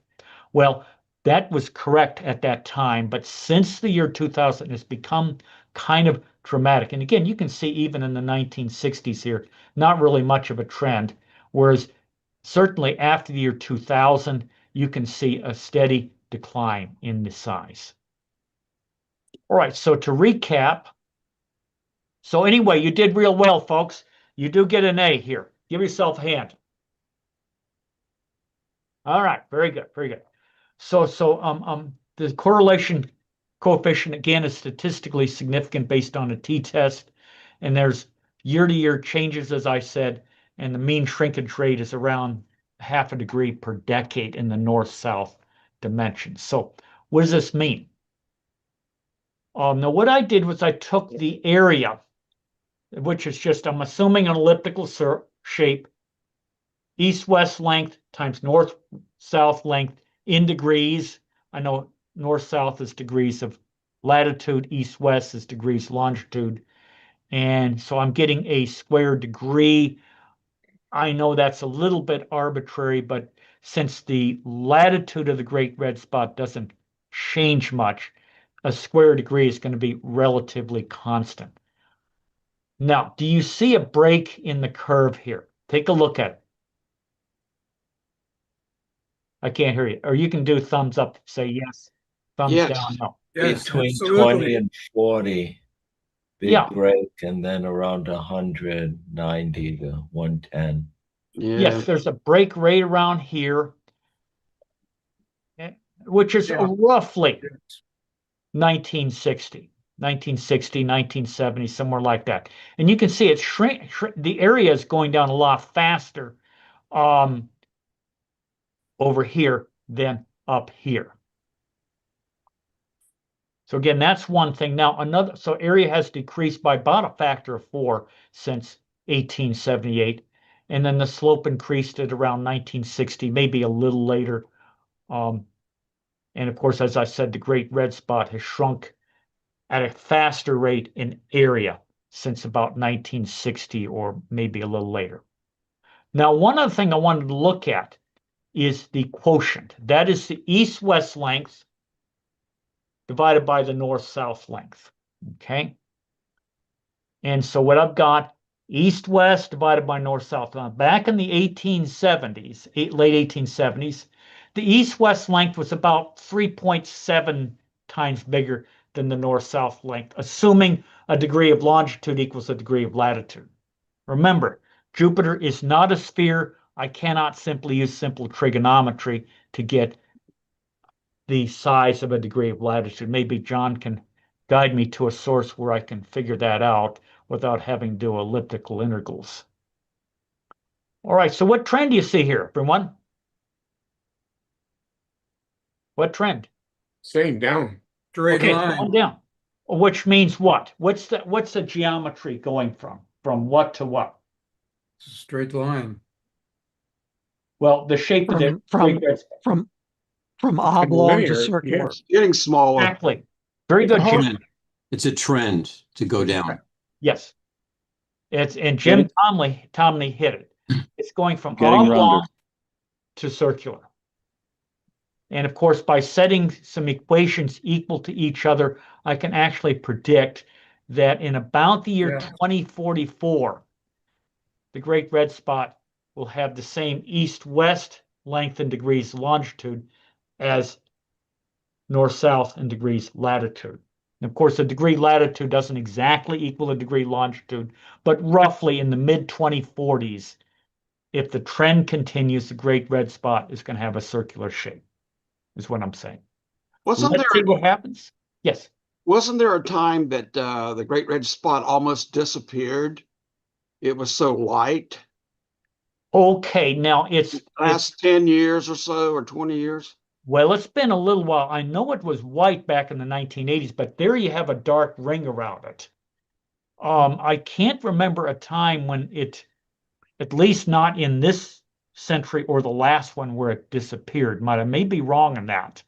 Yeah, I know Rich. it's 1800s. They call the great spot hollow when it's white. Yeah, that's right. That's right. That's when I first saw it after reading Peake's book on Jupiter. I went out and I observed the Great Red Spot as the Red Spot Hollow. You're right, Frank. That was back in the summer and fall of 1987. I remember that well. Okay, well, you did very good, folks. You did very good. So again, some important implications. The Great Red Spot is becoming more circular with time. However, this does not appear to be the case for oval BA. I just wrote a paper on oval BA for the Georgia Journal of Science. It's out there. I think it was published, 8 or 10 months ago, something like that. And then, of course, Great Red Spot dimensions in degrees of latitude and longitude should equal around the year 2044 if things go in the same trend as they have been going in the past. So in other words, Richard, the Great Red Spot are going to be more circular. That's right. It's become more circular over the last 150 years, roughly. Yes. So by the rate it's going, it's like a prediction. Yes. It's going to be circular by the year 2044. That's what the prediction. Yeah. And what's interesting, and I think John Rogers points this out, is that, this was observed back in the 1600s, sort of a similar sort of small, not circular, but kind of an oblong shape feature that may have been a Great Red Spot that then went away. And then, let's say 200 years ago or 230 years ago, something happened and it started forming again. I know the first observation was 1830 or something for the current one. Unfortunately, they did do we don't have a lot of surviving drawings of Jupiter from the 18th century. That's sort of a big gap. Well, let me just wrap up with some conclusions. So the Great Red Spot is shrinking in both directions. The Great Red Spot's becoming more circular. And in the future, I do want to look at the trend in methane band light. Now, of course, I don't have good quality methane band lights only in the last maybe 25 years, maybe. Some professional astronomers did make methane band images going back to I think the 1970s, but again, it'd be nice to get access to some of those. I don't quite know how to do that, but anyway. And then last but not least, I want to thank all of you all who've contributed to Jupiter images and drawings over the last 50 or so years. And of course, I'm grateful to the websites, and then of course to the ALPO website too, and of course to Gordon State College for support. And with that, I will open up the floor to questions. Rich, I know some people who are getting more circular as the years go by. Maybe they have something in common with the Great Red Spot. More What I was circular, going what you mean? what I was going to say is that maybe Arthur C. Clarke is right. In my first contact in 2001, Space Odyssey. Okay, yeah. Because in the 2000, what was it, 11 one, the second book, the red spot shrunk and shrunk and shrunk, and Jupiter collapsed in on itself. Oh my. Okay, let's see. Mary Ann's got her hand up. I want to. You. Yes. Yeah, my question is in your final thoughts about the great red spots becoming more and more round, what are the predictions or what are any indications of what will happen after it becomes round? Will it continue to shrink? Will it become vertically oblong? Is there any like past observations that may give us a clue onto that? I'm afraid I don't know too much except to say that more than likely it's not going to go oblong. It probably is going to become unstable and maybe go away, and then we may repeat the cycle. I think John Rogers describes this in his book on Jupiter. That's what we think might have happened. Again, we need to keep imaging and find out. That's a very good question, Marianne. And so yeah, some of the theoreticians, maybe John, you can chime in on that too, because that's a very good. Yeah, I agree with what you just said, that it might well shrink, but then become sort of incorporated into some new development. And we haven't seen this happen in the past because, as you said, there are so few drawings during the 18th century that we can't really say what happened to Cassini's spot, which looked a lot like the Great Red Spot is beginning to look now. Yeah. So I think it's unlikely that it would ever become sort of vertically extended, because ovals on Jupiter never become they can be circular, but they cannot be sort of vertically extended. I think that is an unstable condition. But there are these phenomena in the South Tropical Zone occasionally called South Tropical disturbances, where jet streams are reconnected between the north and the south edges of the zone to form an anticyclonic circulation. And it's always seemed possible that one of those could eventually develop into a new structure like a very elongated form of the Great Red Spot. So I guessed a long time ago that might be what happened between Cassini's observations in the 19th century. And then when this very long red spot hollow was observed, perhaps it was gradually getting shorter, having been inconspicuous before. And that was what eventually evolves. We know that what was seen as a large red spot hollow in 1831 was what evolved into the great red spot in the 1870s. Yep. So I think that could well be the way it will happen, but we don't know. Thank you. I should say one reason for observing the South Temperate domain in such so keenly is that we've been hoping to see a similar phenomenon happening there, because there used to be 3 white ovals there, big white ovals. Their origin was observed, but of course at low resolution, very low visual resolution in the 1940s. Now there's only 1 oval left. We keep thinking, well, it's about time that some more appeared, but so far none have. It would be fascinating to see them appear and evolve. Then we might know what would happen to the Great Red Spot. Yeah. Okay, Greg, you've got. Yeah, I have a question. It's more on oval BA. It seems to have been very stable, like the Great Red Spot. Is it a storm, just like the Great Red Spot? I mean, why is oval BA so stable? I mean, it formed and it hasn't dissipated, you know? Well, it's actually based on my paper, it's getting a little smaller. Not as fast as Great Red Spot. It's getting a little smaller, and it would be interesting to look at the size of the Great Red Spot in methane band light. But I believe the two are different, because for oval BA, the oval is about this big in RGB images, but in methane band light, it's a little smaller, because that gives us an idea of the vertical structure. Now, for the Great Red Spot, again, it's like this. I don't have enough data to tell you whether the methane band is bigger or smaller or the same. And that's some future work, Greg. So maybe in a year or so, I might have an answer for that. All right, thank you. You're welcome. Yeah. Rich, I just want to comment that my first successful image of the red spot I took was 1988 using the film. Yes. And I compare it to today. Obviously, you can see it's a lot smaller. Yes. And I think I sent it to you. a while ago, and you can really see the difference. And not only that, I took images of the red spot in between 1988 and 2026. Obviously, you can see that it's a lot difference, a lot smaller now than back in even 1988, compared with my own data, and it just shows that it does getting smaller within that, even between the 35, even almost 38 years period. Yep. So, That's about 38 years. Yeah. Frank, now let Yeah. me ask you a question on your 1980. You said 1988, I think. 88, yes. Now, was it a red spot hollow then, or was it a red No, spot? it was red. It was black and white, but you I can would see love to red. have that picture. I Black don't. and white, yeah. Please send it to me. Yes, I will do. Yes.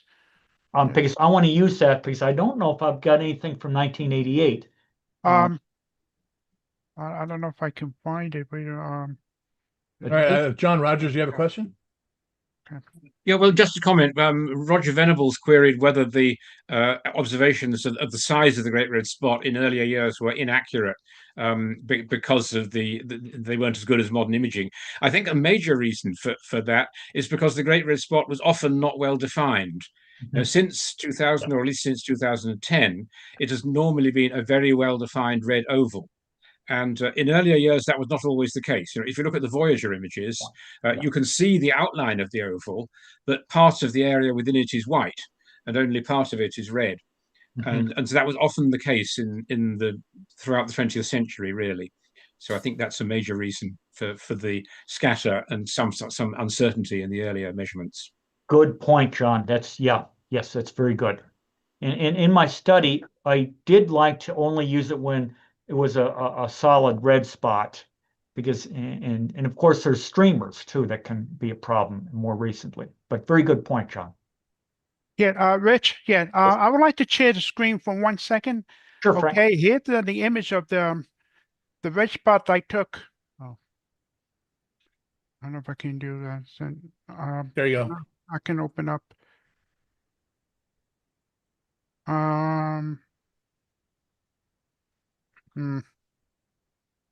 Okay, here we go. Okay. Okay, you see here? This is from 1988. Yeah, I don't know how well can you see on your screen, but my I screen. can see it, yes. Yeah, this big here, and this is gradually like you average like every 5 to 7 years, as you can see, it's getting smaller. And this is my latest, 2026. And you can absolutely see they're all the same size, exactly the same size. And down here, you can see how small it got. And here, I can measure here from here to here, then look like you can see it getting smaller. You see how small it is. They're all at exactly the same scale. And I would like measured that the image. pixel here. Frank, I'd like that image. I could just use that.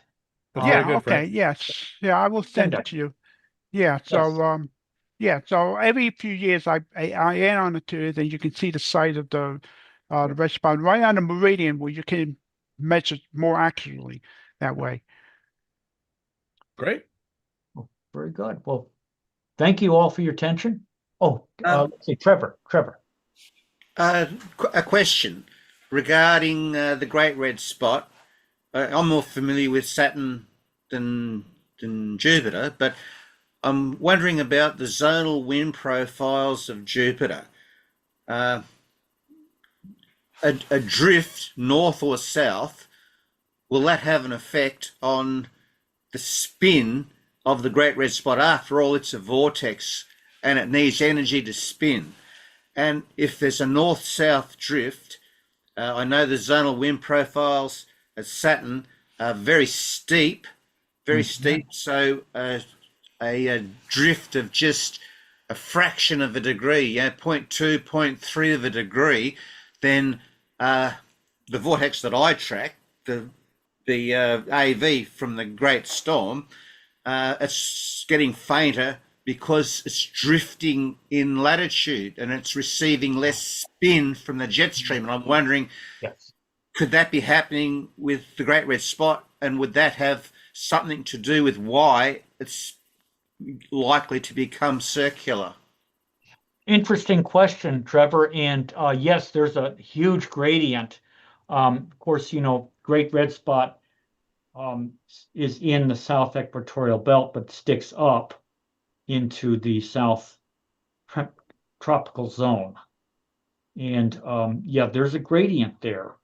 I think of a rotation rate of on the order of 2 to 3 minutes. And yes, that's a very interesting question. Now they did a Hubble Space Telescope image study back about 3 years ago, professional work. And the latitude, there was no correlation between the latitude and the longitude oscillation. But that's not to say over a longer period of time. I know John Rogers wrote a good paper back in 1988, which, no, 2008, which seems to suggest maybe that there's a drift in latitude too. But again, I think we just need a little higher resolution images and, of course, better contrast with the Great Red Spot itself.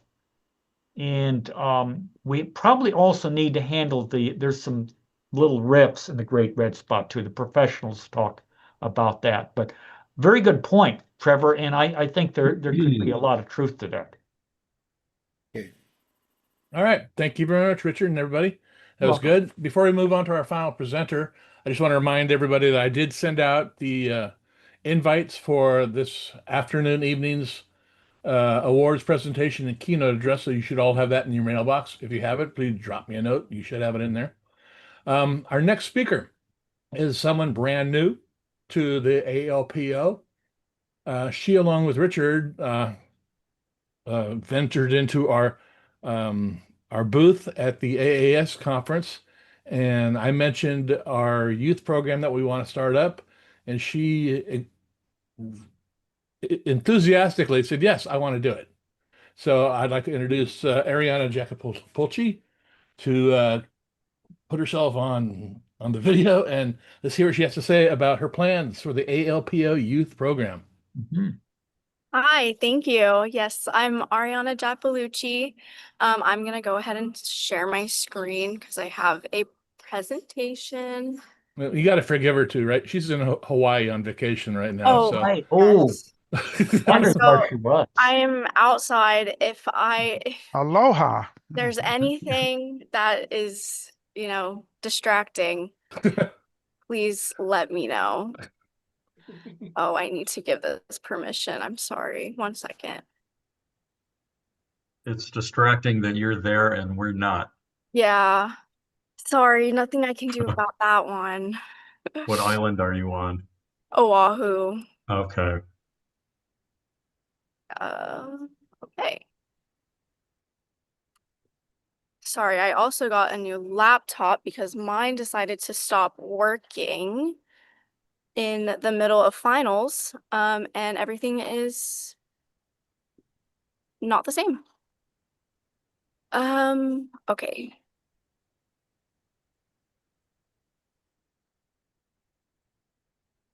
Perfect. Okay, can everyone see my screen? Yes. Perfect. Okay. Well, if you have any questions or want to interrupt me or you can't hear me, please do so. I won't have Zoom open, so I can't see the chat. But I'm Ariana Giappalucci. I am the coordinator for the youth program. I'm going to go a little bit about me. I just recently graduated from Boise State University with a bachelor's in physics and an emphasis in astrophysics. I am from Nevada and I moved back home. So I've spent the last few weeks moving before Hawaii. And I love astrophotography. I included some of my images there, if you can see them. And I also have a mini dachshund named Daisy, and I had to mention her because she's my favorite thing in the world. And this is a picture of me on graduation day with her because she's my child. So during my undergraduate education, I was involved a lot in outreach. Nope, that's not it. Yes, I was involved a lot in outreach. I spent 2 years doing outreach for a NASA SciAct grant program. So basically, we were funded by NASA to travel throughout Idaho and teach communities about space. We did this through activities that we developed, stargazing events. We had a mobile planetarium that was really popular. And then we also started a space-themed summer camp. So that's been going on for the past 3 summers. And for the past year, I helped develop the curriculum for it and set up the program and just help grow. So I have a lot of experience working with the general public doing astronomy outreach. It's my favorite thing to do. I didn't know that that was a thing that could be done going into college, so it was really nice to have that experience. But now I'm graduated and I'm glad that I have this opportunity to help develop the youth program for the ALPO. And so I'm going to spend this talk basically just telling you what my ideas are for it. I'm very new and the program is very new, and I've spent a lot of time finishing school and graduating and moving and doing all these things. So I haven't had much time to start developing it, but I have had time to think about it. And I think this is a great time to talk about the program, even though it hasn't really been developed yet, because I would love to hear everyone's thoughts and ideas. And I would like to make it a program that everyone feels proud of. So I'm going to start by talking about what it's like teaching and learning astronomy in the United States, and why outreach itself is very important and why a youth program is very important. So when teaching astronomy, it's actually very difficult because it doesn't happen, formally at least. There is a set of education standards called the Next Generation Science Standards, and these are basically guidelines for teaching science topics. It's very inquiry-based, allowing students to explore what they want to explore and having them ask questions and try to figure things out for themselves. But they don't really mention space science very much. So 20 states in the US, as well as the District of Columbia, follow these guidelines, and this reaches over 36% of the students in the US. Other states have their own guidelines, but they kind of all pull from the same guidelines. So they're very similar, just tweaks are made here and there for different states. But I'm going to go over a little bit about what some of these standards look like. And that's very easy to do because there aren't very many of them. And that's the issue here. So in first grade, they have guidelines for observing and predicting the motion of the sun, moon, and the stars, which is pretty basic, but it's good to get them started. But then you don't really see any other space science standards until 5th grade. Then it starts talking about stars and the solar system being guidelines, which is awesome, but this is what the guideline looks like.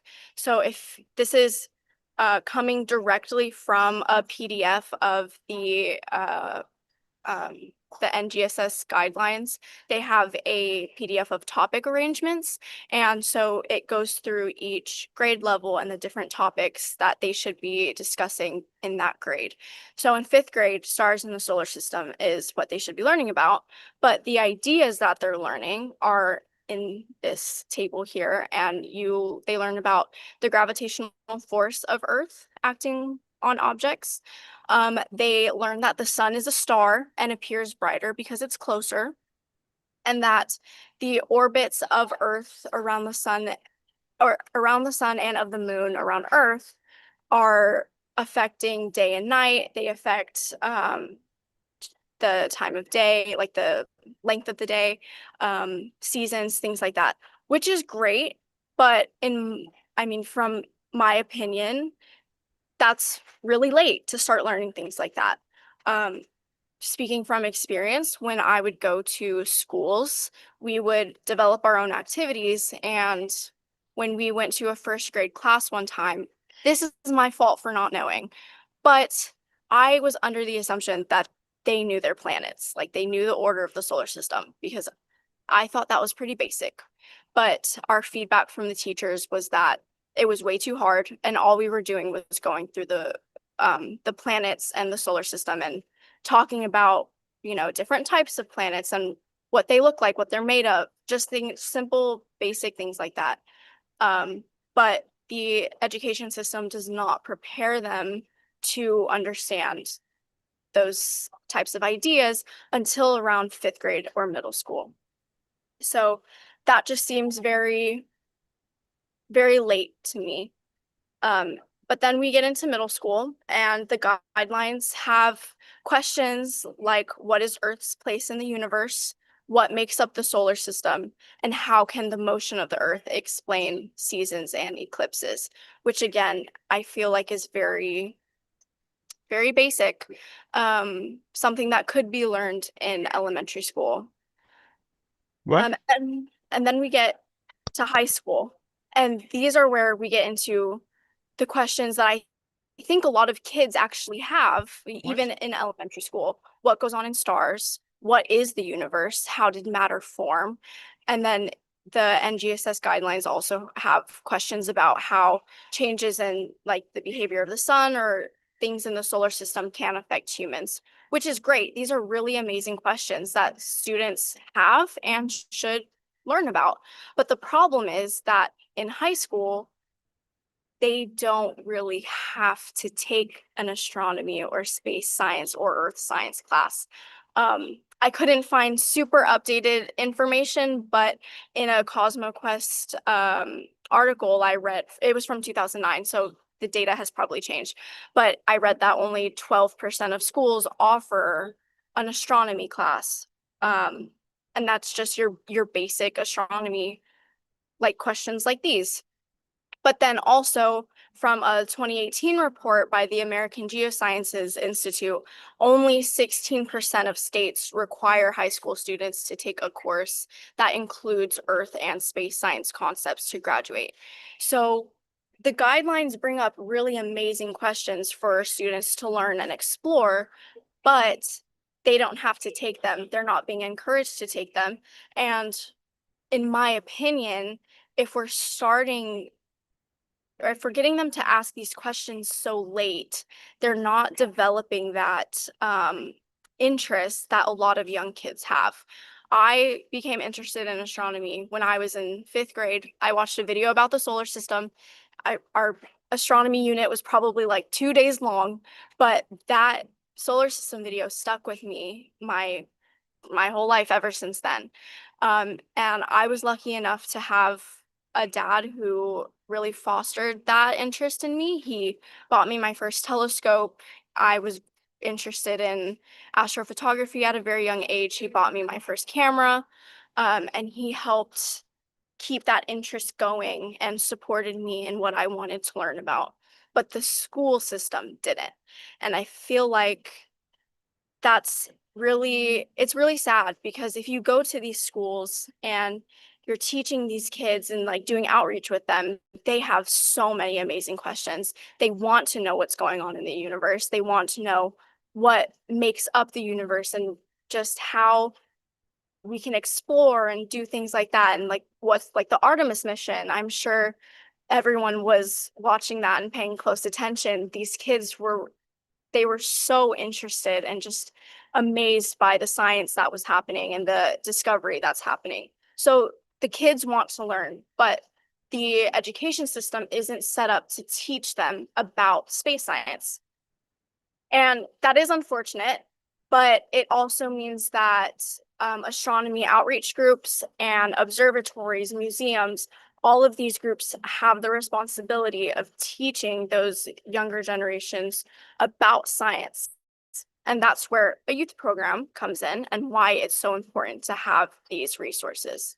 So when we talk about the youth program for the ALPO, my personal main goal is to get younger audiences involved with astronomy observations, which is, I think that would be great. But we also need to provide them with tools and resources so that they understand what's happening in space, or the objects that they're observing, or why the moon has different phases, or things like that, because it's one thing to have them observe and look at these different objects in the night sky, but it's a whole other thing to have them actually understand what's happening. So my focus with the youth program would be to create resources to help them build that science understanding that their education program is not building for them or helping them build.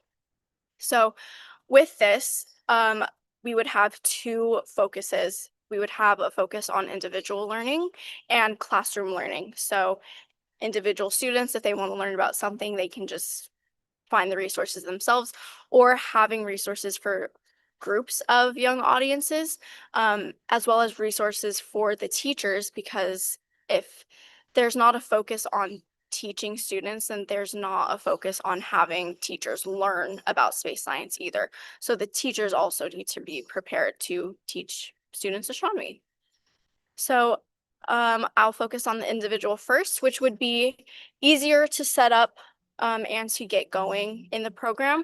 So I think having monthly observation challenges would be really fun, and it would be awesome if they could have access to images from members of ALPO of those images, or sorry, of those objects, as well as those informational resources like blog posts explaining what they're observing, or just, you know, like what's happening in the night sky or why is this happening, just different topics in astronomy that are important for the basic understanding. And having that basic understanding, I think, keeps the interest going, because they feel like their education is not being left behind. Like they're still learning about astronomy, so they can keep going.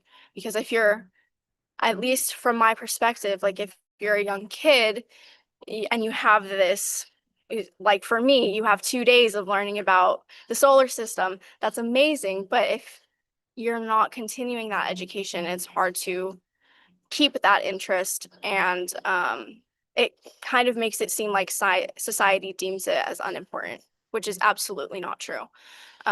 Astronomy, as I'm sure you guys can all agree, is very interdisciplinary. You can connect a bunch of ideas to it.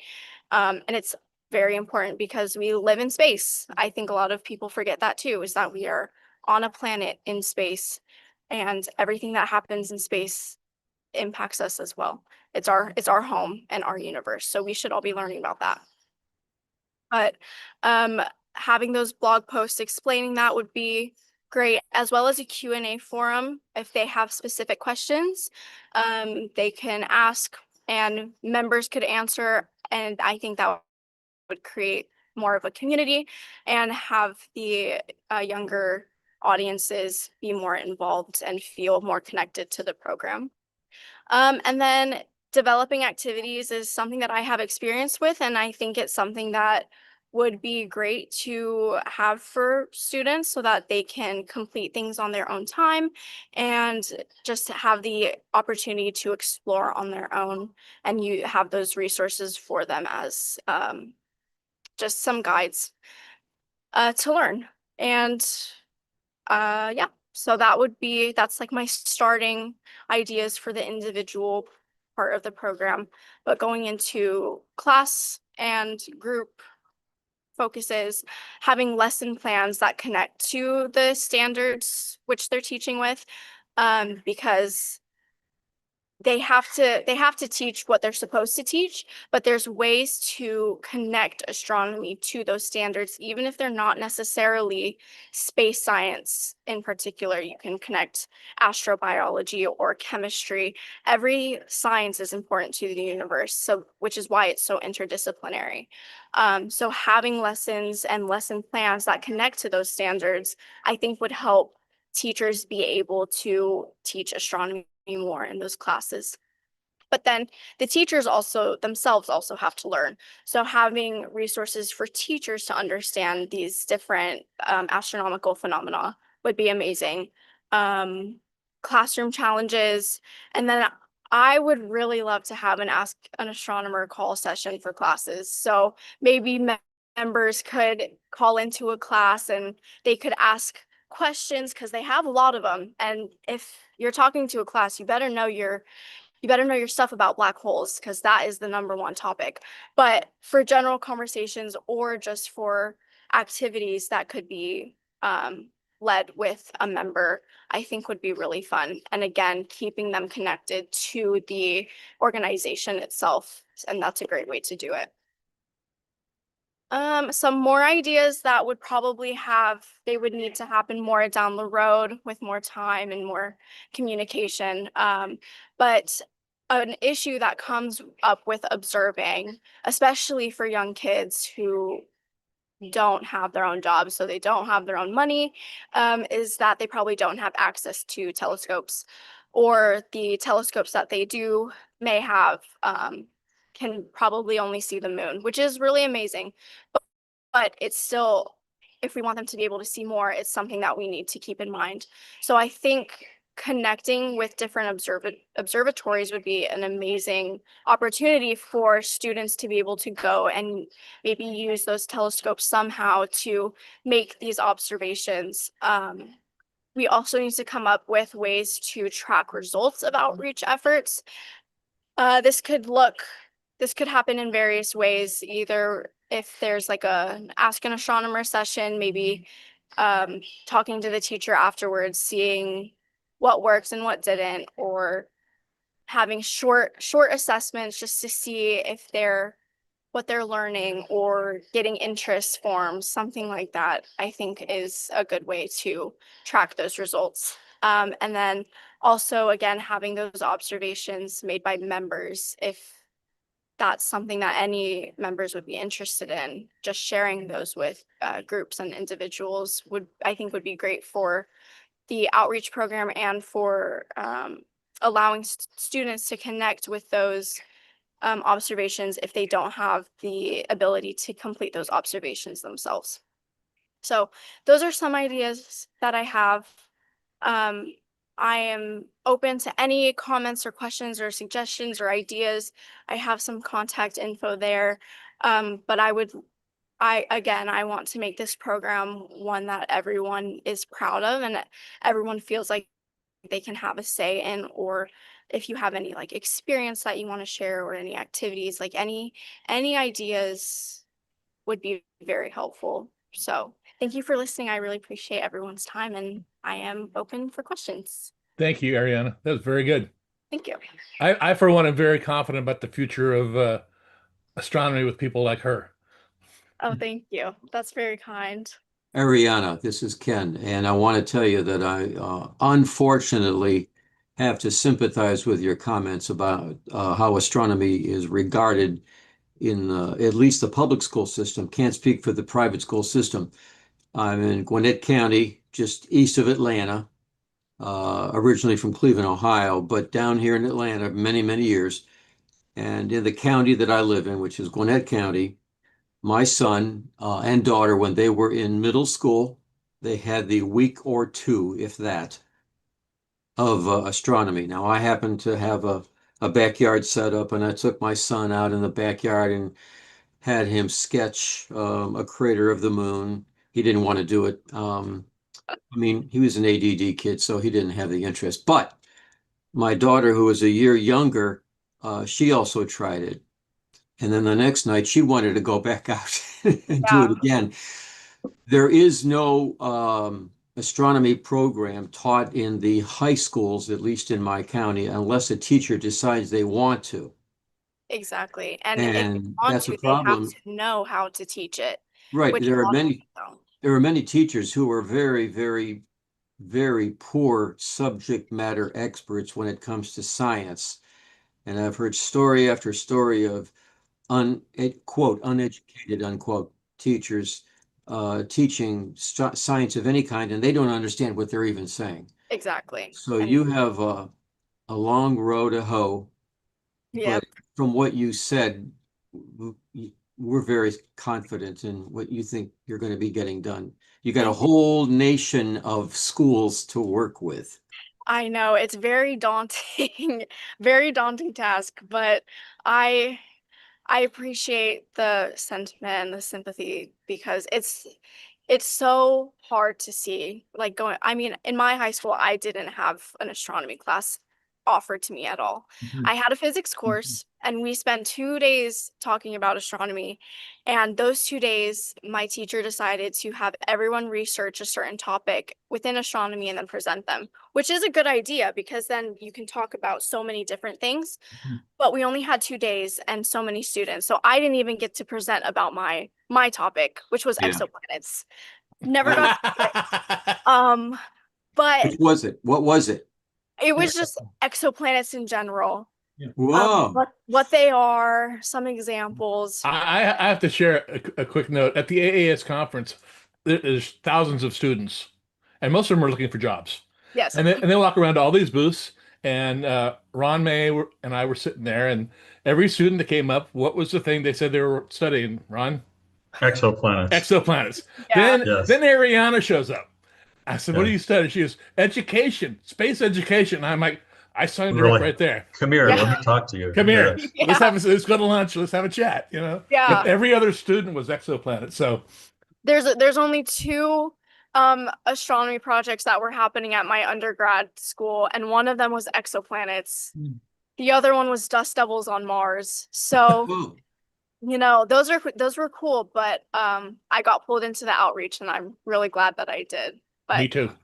No, Yeah. I was about age 10 or Yeah. 11 in elementary school. Well, in public schools, we went K through 6th. There was elementary school. And I was about age 10 or 11 when my teacher started copying a image of the moon onto we used to call them blackboards. Blackboard with white chalk, and I was hooked. And so I was about 10 or 11 when I got hooked on astronomy, wanted to be an astronomer. Glad I didn't go into it because there are no jobs. yeah. Yeah. Went into a different field completely, but that's another story. But yeah, they introduce you to something and then say, gotta go. Yes, exactly. And then you can't build on it. And then the kids are gonna lose interest if And you then know. we want to, when Kennedy was president, when I was very young, he really pushed science because the so-called space race was getting started. That's the very last thing that the current administration is pushing now. Oh, absolutely. Yeah, it's awful. And like with graduate schools, you know, I can see how much the administration does not care about the space industry. Like, I think last year only one person from our program got into graduate school because of a lack of funding. So yeah, it's rough out here. It's really rough. But hopefully, you know, this program, maybe other programs are able to help with that. And I think having the youth program with ALPO is very, very important and can be very helpful for students. Well, when you need help, just ask. We're there. Oh, absolutely. Please. if you have any Ariana, ideas. where are you located when you're I'm not in Hawaii? located, when I'm not in Hawaii, I'm unfortunately located in Las Vegas, Nevada. No, that's okay. Okay. So rather than get into a long dialogue, why don't I just say that Tim and I have had many conversations, and the idea for us is that the youth program for us is anybody under the age of 60. Yes, Yeah, I have heard that as well. You're moving in a good direction. I think one of the reasons, let me tell you real quickly how I'm helping ALPO. I'm a member of the endowment board of trustees, but I have a 40-year corporate marketing background, and I'm helping with all of our communications. And I think this is something that we can take offline, and I know Tim would want to talk to you a lot about that. But just as how we started out with our advertising with very small baby steps in Sky and Telescope, and we expanded into digital and then other outreach efforts, I think it would make sense to for you to put together a pilot program, something that could be replicated easily and analyzed quickly so you can see what's working and what's not working. And we have a certain amount of funds that are available to us. And again, this is something that I don't want to take, time here, but to say that, the old saying, all roads lead to Rome, I would like to make sure that on the one hand, as many kids come to the ALPO website as opposed to driving them somewhere else. But then we would have to have content on our site, which is something that I know Jim is, hiding his head in his hands right now, thinking, what are we going to do with all that? I know. But let me just say that I will make myself available. You may need collateral, some things you can do on a .jet printer at home, other things you Yeah. would need to have created. I can help you with that. We can take this offline. And I know Tim would want to be able to look at what your program is going to look at. And when collateral or any sort of marketing assistance comes into that, I'll be happy to assist you with that. Thank you. I really appreciate that. And I appreciate everyone's support. I'm going to put my email in the chat. So please feel free to reach out with any comments, any questions, any ideas, suggestions. I'm always happy to chat. And I will definitely be in touch. Hey, Ariana, yeah, one last yeah. comment. Ariana, one last comment. And then I'll let, I think it was Frank, get in there too. Some years ago, about maybe 15, 20 years ago, I picked up a soft cover book. It was astronomy projects for young children. Ooh. And I've got it, I know I got it here in the house somewhere. I'm going to take a shot of the front cover and get that to you, and you can see if you Yes, can look it up. It's all please. kinds of little projects to demonstrate basic concepts. That would be amazing. Thank you. I would appreciate that a lot. Lori, you mentioned that your father helped you with astronomy, which is great, and it's what I did for my daughter as well, starting in pre-K, teaching and supplementing her education through public school. So it was like, and I did this also with workbooks, and experimenting with ideas, like nothing is something. Or Right. what's the greatest force in the universe? It's love. But That's an important lesson. So I'm glad you taught your daughter that. it was also to teach the sciences and grammar and mathematics, supplement the things they were not teaching her in public school. And that really paid off in the end. Yeah. I think you should really also look at the role of parents in this. Yes. Not just the teachers and the students, but parents also, the important role that they play in educating their children. That's a really great point. And Yeah. I'm definitely going to think about that. And having, I think, guides for parents would be great too. Yeah. And of course, I had telescopes. So, Yeah. they're seeing things that their classmates are not seeing at that age. So, Yeah. Yeah, and Deanna, it was a great talk. I just want to point out to comment you on the comment. When I was in high school, that's going back in the 1970s, I took astronomy course in high school. It was the half-year course. It considered elective. You don't have to take it. No, you don't. But they considered it elective, and it was the very few students. I think, if I remember correctly, I think with only 8 of them, the half-year course. It just talking about the major fundamental of astronomy, like what the stars made of. I mean, what the parallax made of. And if you join the group, they have an 8-inch reflector telescope. If you join the group at night, doing like an observing session, you get credits for it to show up. So anyway, I mean, I don't know today if that considered a mandatory or elective course, astronomy. I mean, I don't know. I don't know how you see that. It should be a mandatory course to take it in high school. I agree. It's from my experience, I've only been out of high school for a few years, but for us, we didn't have it. But for people that did, it was an elective. You don't have to take it. Or the requirement is earth and space science. Those are grouped together, but it's mainly earth science in that it's not very much space science. Yeah. And earth science is absolutely very important, but there's ways that space science can be integrated more, and it's not. Ariana, I want to say, Rich Moody mentioned to me some years ago, because Richard is a professor at a college just outside Atlanta. So he teaches, science and physics and so forth. And I think I heard from Richard and other people that some people, they'll take astronomy as an elective, because they consider it to be a candy course. Yes. Then they get into the class and they don't necessarily get really, really, really down into it, but they start talking about things that, you know, are a little bit beyond what they thought they were going to hear. And then they get bummed out because it's not the candy course they thought. Yes. Yep, that is, you know, I think that's one experience, but I do think that there is also the other side of that where people don't want to take it because they think it's going to be too hard for them to understand. And I think that stigma comes from the fact that it's not taught very much to kids as like to kids, like when they're young, because then that creates this idea that it's way hard, you know, young children can't learn it.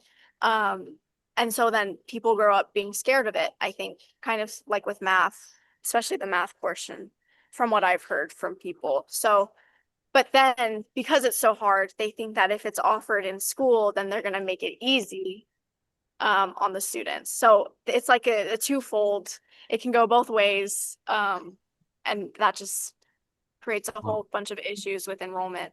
Well, math kept me out of astronomy in junior year Yeah. of high school, so that's why I went into journalism, became Yeah. a wordsmith. Yeah. Well, One but look at you now. possibility is for members to offer their services at local schools and Yes. just say they can come in there and maybe teach a course for 1 or 2 classes, a little bit about astronomy. Or they can bring a telescope up there to a class, show the kids the sun, talk about the sun. My club does public observing in a local park between April and November when the sky's clear. Yeah. As I said, I volunteer at the Air and Space Museum, Oh, and I'm amazing. constantly teaching.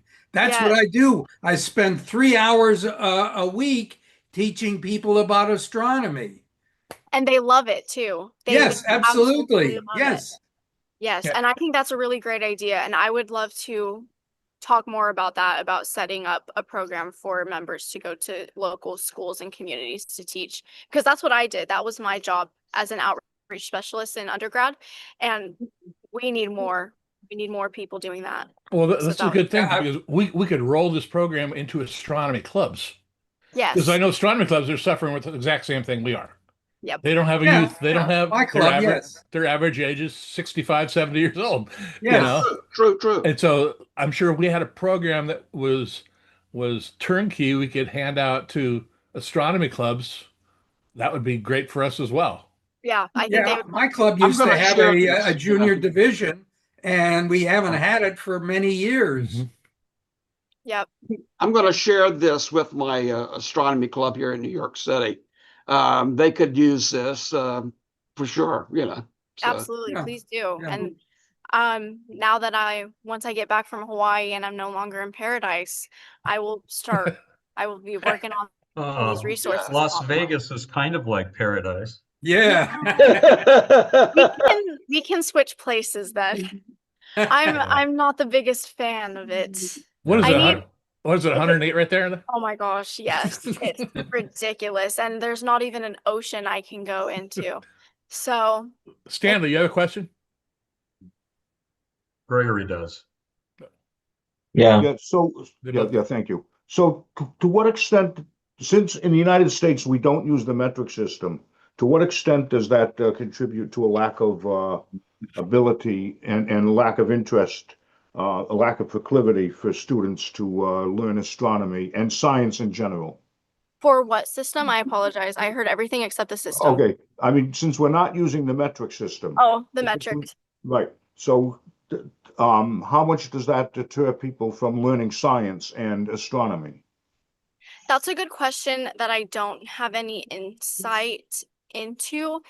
I wouldn't say very much because if the kids aren't willing to learn the metric system, then they probably wouldn't have wanted to learn astronomy anyway. That's kind of, I mean, with the metric system, at least for me, in my opinion, it's very basic. It's very easy to use. I prefer obviously prefer it over our imperial units, which is probably why science uses it too. But yeah, I don't know for sure. I wouldn't I say mean, very much though. it should be easy, but Americans are so afraid to use it that what should be easy becomes difficult. Yeah. Based on 10. You can count up to 10. You got 10 fingers. I know it's so easy, but then when you go into astronomy, then you have, like astronomical units and light years and parsecs and all these things. So it's, there's a lot of units within astronomy that go beyond what people would learn for the metric system. So if they You know, keep it's a good idea.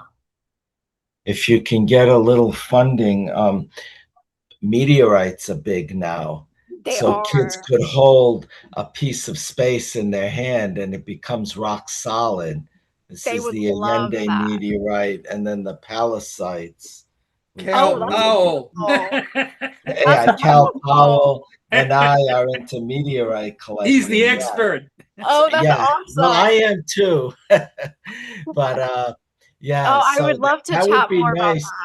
that. Yeah, on eBay, you can get them on eBay, but make sure they have an IMCA number, International Meteorite Collectors Association. Then you know they're legit. Okay, 'cause a lot of fakes out there too. Yeah. And yeah, you can contact us and we'll tell you which meteorites to get. But I What mean, do if you say? a kid Make sure can it has hold what an kind of iron and a stone meteorite in their hand, wow, what, a piece of an asteroid, a so piece of Gregory, you're saying make sure it has what kind of number? IMCA, And that stands for what? International Meteorite Collectors Association. They'll say they're an IMCA and they'll give a number.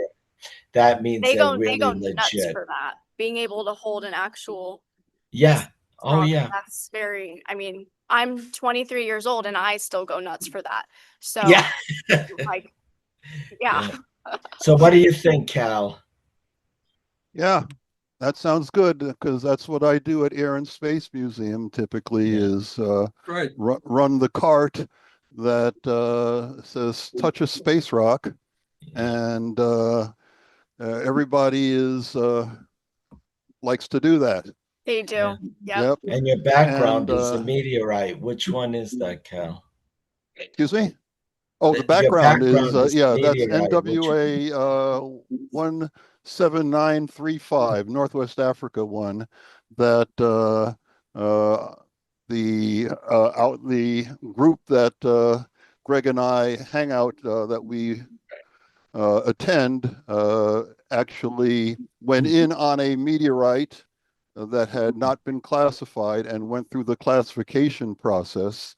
And so this actually is my slice of that meteorite, which got my name in the meteorite database.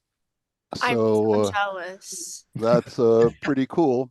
But That's yeah, so we did we have the discovery cart at the Air and Space Museum that talks about that, as well as other topics in astronomy. But I also wanted to mention something I put in the chat, where Air and Space also offers virtual planetarium shows to students to demonstrate various basic concepts using stellarium. And I used to be part of that as well. So it's something, again, that you can impart astronomical knowledge and tailor it to the audience pretty easily. That's perfect. Thank you. I love stellarium. And so that's a really great idea to have those like planetarium shows. That's amazing. I'll definitely look at that. Ariana? Yes. Something Tim can help you out with. First of all, I don't know if he's already scheduled you to be a guest on his podcast, Observer's Notebook. So that's one thing. You got to do that.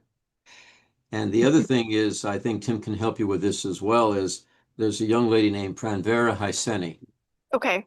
And she started off at a young age in her hometown in Kosovo. And she was born, I think, in 92 or 93, something like that. and she got interested in astronomy and really, really has succeeded. She is now getting her, Tim, correct me if I'm wrong, master's and or doctorate at Her PhD. Pardon? Her PhD. Her PhD at UC Santa Cruz. Santa Cruz. Wow. Santa Cruz. I mean, Yeah, she's an asteroid girl. She knows everything about Oh, it. cool. But she's got a huge meteorite collection, and she's also she's partnered with Celestron. She's basically their outreach person. She goes to schools, and Celestron gives her 200 telescopes to give all the students. Oh, that's incredible. This is what she's done. And yeah, you and her will have to. I'll make that happen. Yes, please do. Please do. Yeah, I believe she was the keynote speaker a few years back, right? Yes. Yeah. Are those are the previous talks like on YouTube? Yeah, all the conferences that have been done virtual are online. I'll have to look into that then. But she sounds Another very cool. thing- I would love to talk to her. Yeah, she's very Another cool. thing to look into is the NASA JPL Solar System Ambassador Program. Yes. I'm one of the ambassadors for Florida. Yeah. So that's a nice program. So you have to do 4 events, and whatever you do in outreach and anything counts as an event. So Amazing. I'm yeah, gonna look so into you that would as like well. that too. Yeah, that would be good. Yes, thank you. Thank you guys for all of the resources and the help. I really appreciate it. Well, Ariana, I want to Might thank want to you. come down and work some summer at Air and Space. I would love to. I'll come right now. Shauna Edson, Edson. She's the person to contact. What was her first name? Shauna. Shauna. Shauna. Shauna Edson. Thank you so At much. si.edu. si.edu. Edu, yes. Thank you so much. Ariana, you ended this conference on a very positive note. Yes. Thank you. Yes. It was awesome having you on, and I look forward to working with you very closely over the next couple of years as we get this program figured out and rolled out. Me too. Thanks for having me. I appreciate it. All right. Well, that'll do it for this session, the 2026 conference. You all should have your invites, your Zoom links for tonight's session. Please attend. It's going to be a lot of fun. We have all of our normal awards, the Walter Haas Award, Peggy Haas Award, the Mike Reynolds Award, and also an amazing keynote speaker tonight too. So that is David Kring is going to be talking about exploring the moon in the age of Artemis. And he's one of the chief scientists with NASA on the Artemis program. So please join us on that. I'll leave I the just want window. to make sure that talk tonight is at 1930 Eastern time, right? Here Yes. it is right here. Yes. 7:30 Eastern. Yeah, 7:30 Eastern, but tune in a half hour early for our awards program. It's going to be a lot of fun. Like 7. 7 for the awards. Seven. Right. Yeah. Okay. You want to hear those awards. Those are very special. They are. Okay. Very, I'll do very deserving individuals tonight. Get them. We're very happy to see who we're giving them to. So Is that definitely. recorded also? That going to be on YouTube? That's going to be simulcast on YouTube as well, and also it's on YouTube. Okay. Yep. So I got to go someplace else tonight. Okay. Well, I want to thank everybody for doing this. I think it was a great conference. You all did a great job, and we will see you in a little less than 2 hours. 2 hours. I'll leave the window open if you want to stay and chat. Yep. All right. Thank you. Thank you. Thanks. Good conference. So, David. Yeah. It's Stanley. So what am I looking at on Luna exactly? What's the crater? I should know this, but I don't. It's like right behind your the left side of your head then. That's Sinus Imbrium. It's a bay in Okay. So Sinus Imbrium. Okay, good. Okay, thank you. on the northwest of the moon. Yeah. Okay, good. Thank you very much. You bet.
This open time or still Q&A?